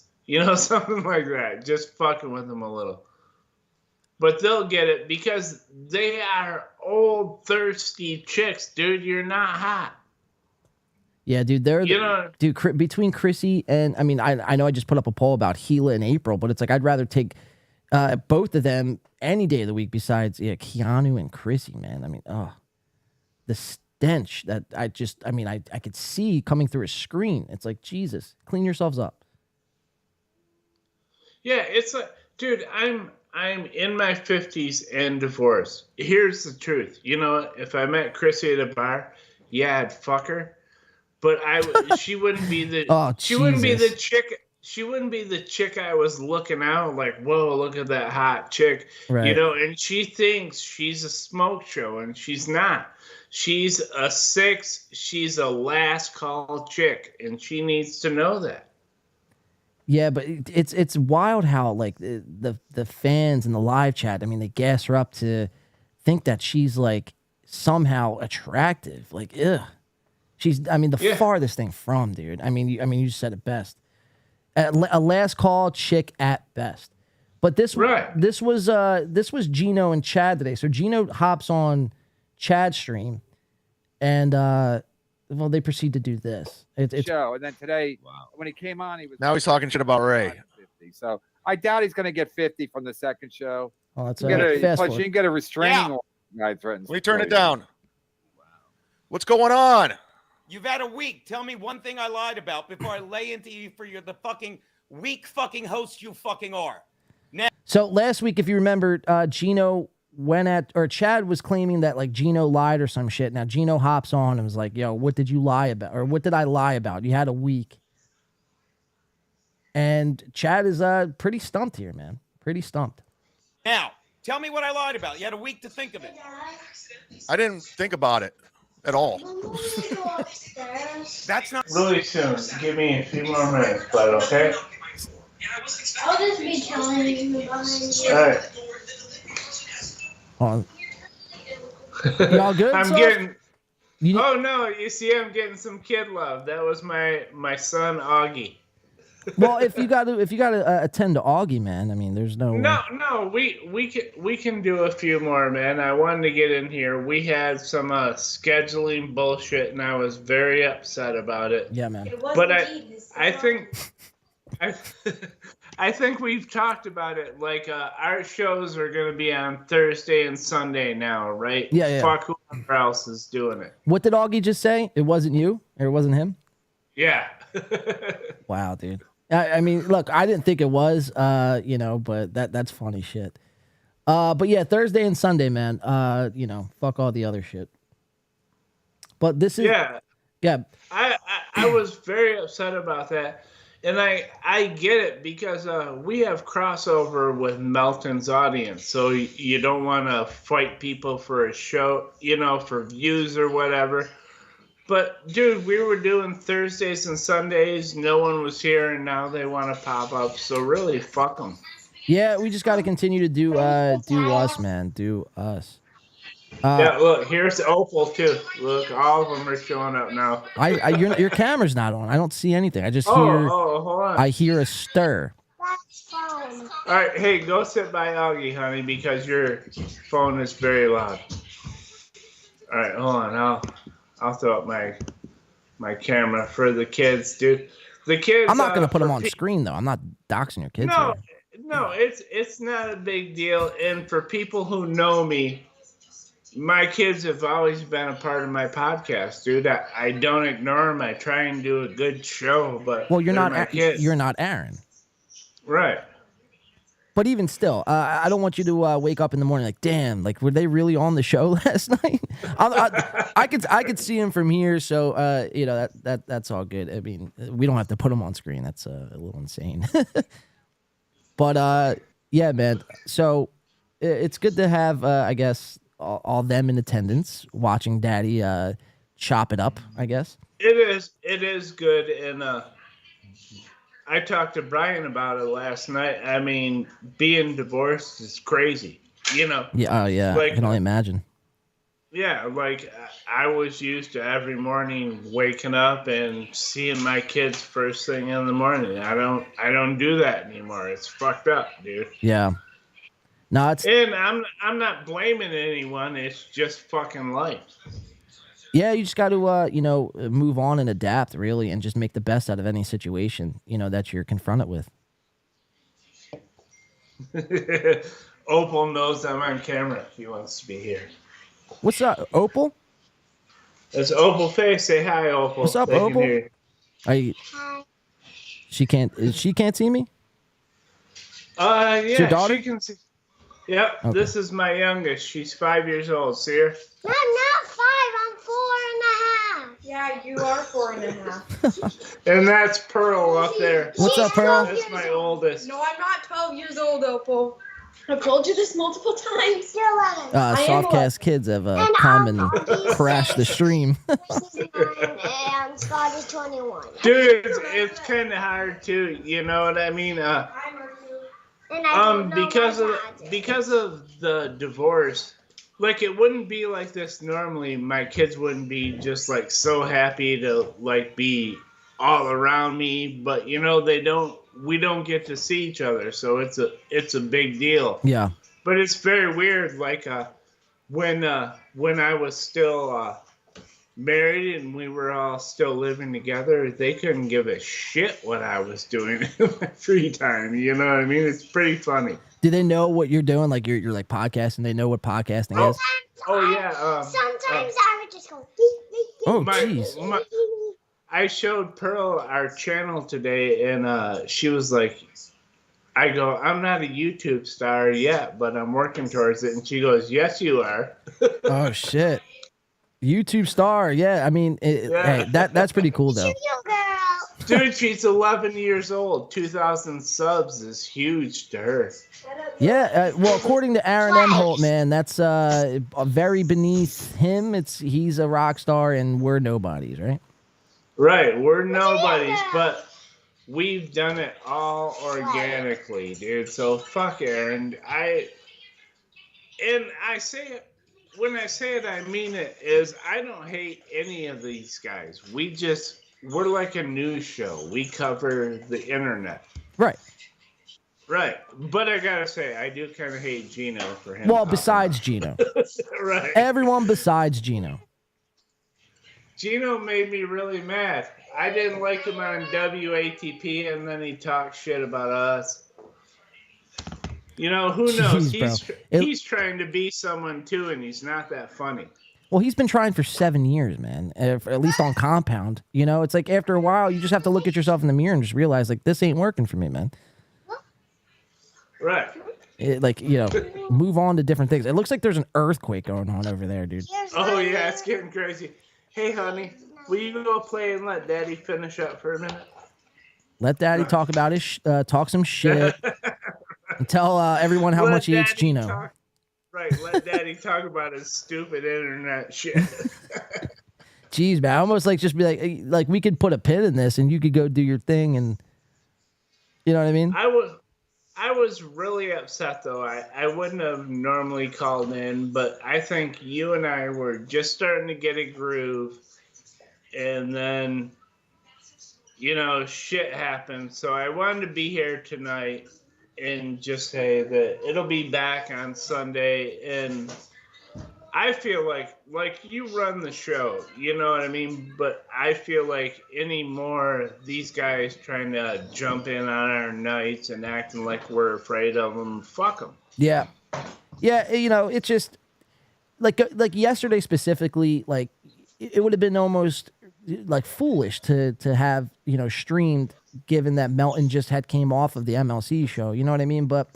Yeah, that was tough because he had a huge lead-in audience that would run right into it. Right into it, and it did. So, whatever. We had to push the show back. Fridays are typically not ideal, but it is what it is. You got to make do with what you have sometimes. But yeah, I mean, from now on, it'll just stay consistent with Thursdays and Sundays because Thursdays are just a way better day. Like I really do not like doing Friday shows whatsoever, but I don't want to just push off and just do one show a week. You know what I mean? I do. I feel like, the rhythm of the two shows has definitely been working. So.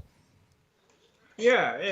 And I think that, if someone, is also going live like Melton or whatever, we'll miss a few, views, but that's not the big thing. I mean, if we're doing a show, then we do shows on Thursday and Sunday. Yeah. You know what I mean? Fuck what everyone else is doing.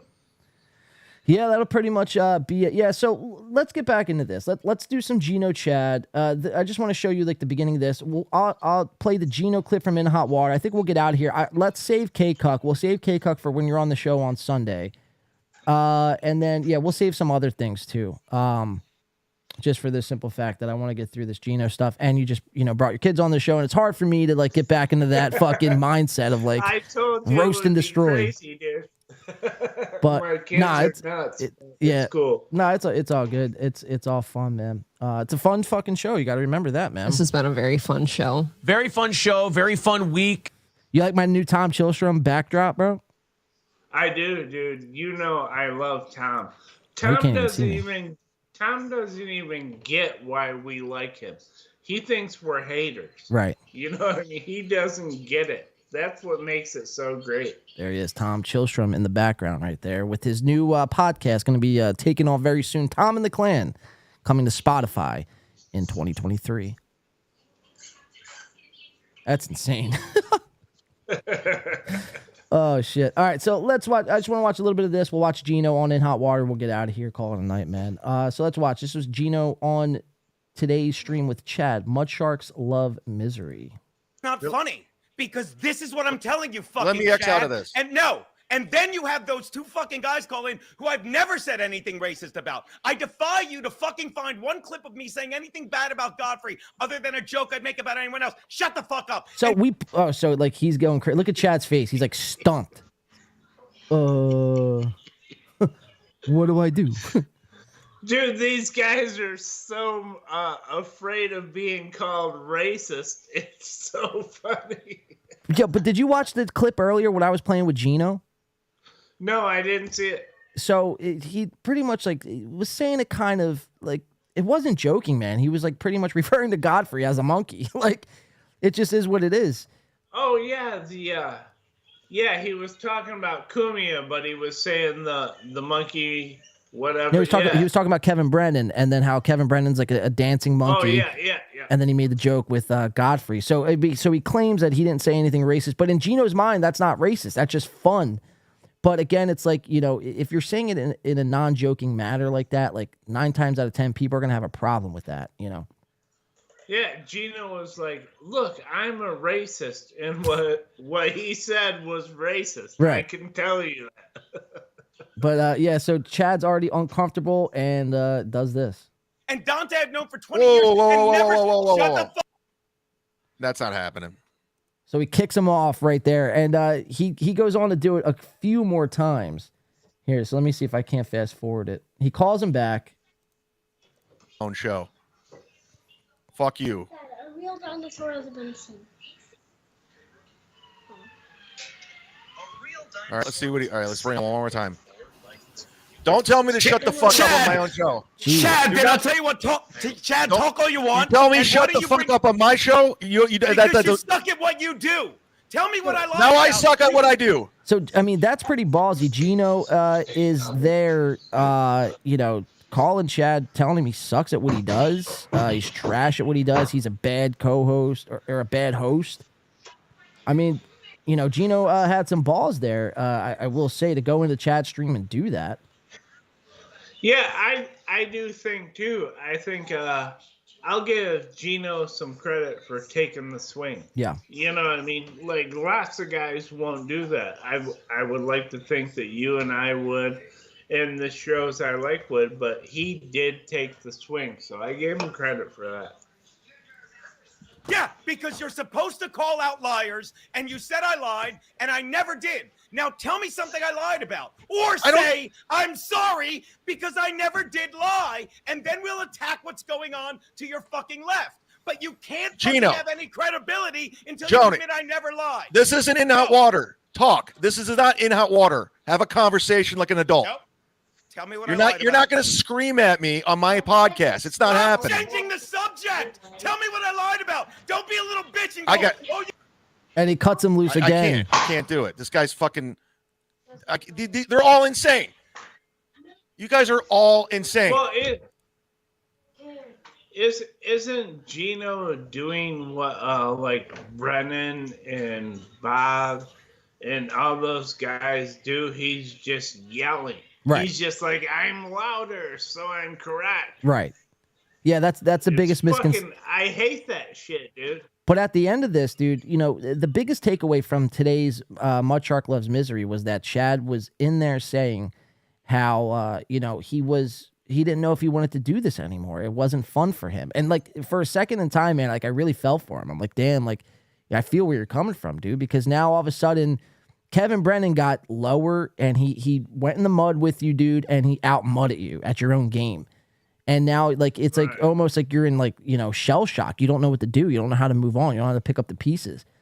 And, you know, like, it's like, I see Chad's point of view. You know, it's pretty insane, man. And now you got people like Gino piling on to him. It's like, so I'd be very interested, you know, to see what Chad does next. Now, he is on Cumia's cucks right now. I don't want to stream snipe him, though. But it's very interesting that a lot of people like do some dumb shit on the internet or push the line a lot, and then they realize, holy shit, people can do that back to me. Right. and they don't get it. What? You know, I mean, that's why I don't hate anybody. I just cover, you know what I mean? I just cover what's on the internet. I don't hate anyone. I don't care. I don't dox anyone. Well, besides Gino. Yeah, Gino, but he has it coming, that fucking greasy piece of shit. Jesus.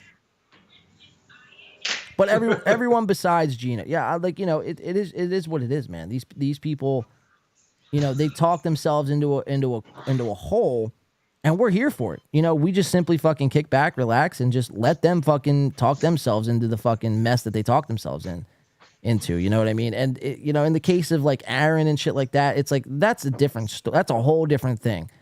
You know, even it's like, you know, what he's doing is on a whole nother level of, I don't know if you call it grifting. I mean, I guess you could. I like to call it, like, you know, borderline scamming.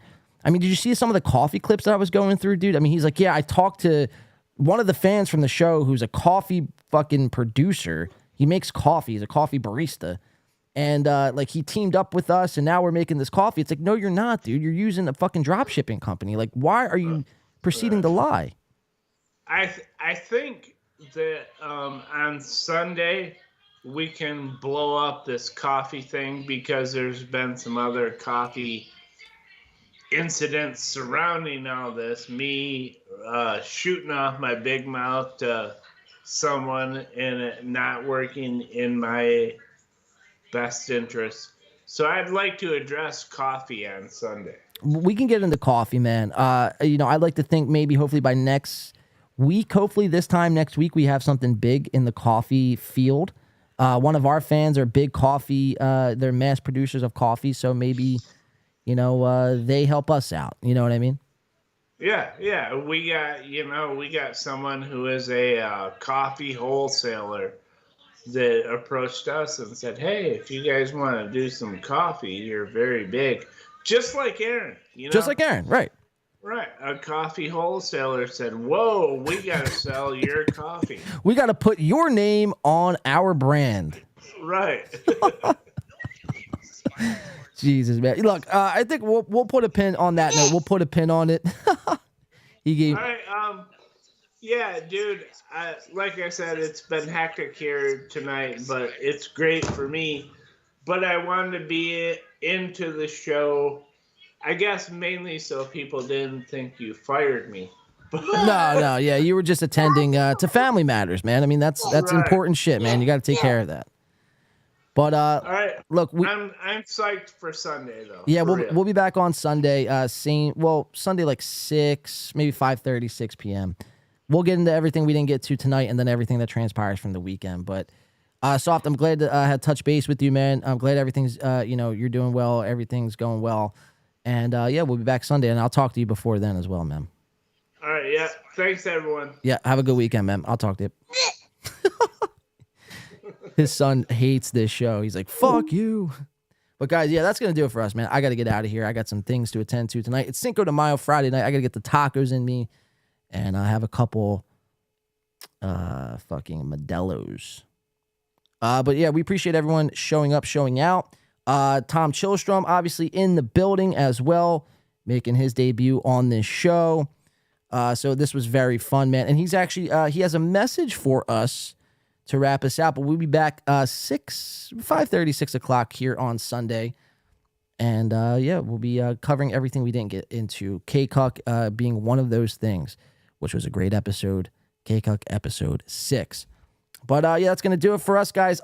Thank you so much for showing up. Let's hear from Tom Chillstrom. He has a message from him to you guys. Tom, take it away. You are cold. That's not Tom. Sorry about that. No, hey, everybody. Thanks for hanging out with us. Thanks for being here.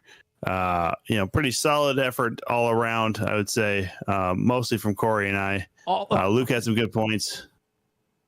But all in all, a good show. Thanks for everybody for being here. Let's call it a night. Tom Chillstrom, everyone. Yes. We'll be back Sunday, guys. Thank you so much for tuning in. Thank you for all the super chatters. You guys are great. Have a great weekend. Happy Cinco de Mayo. We'll see you Sunday.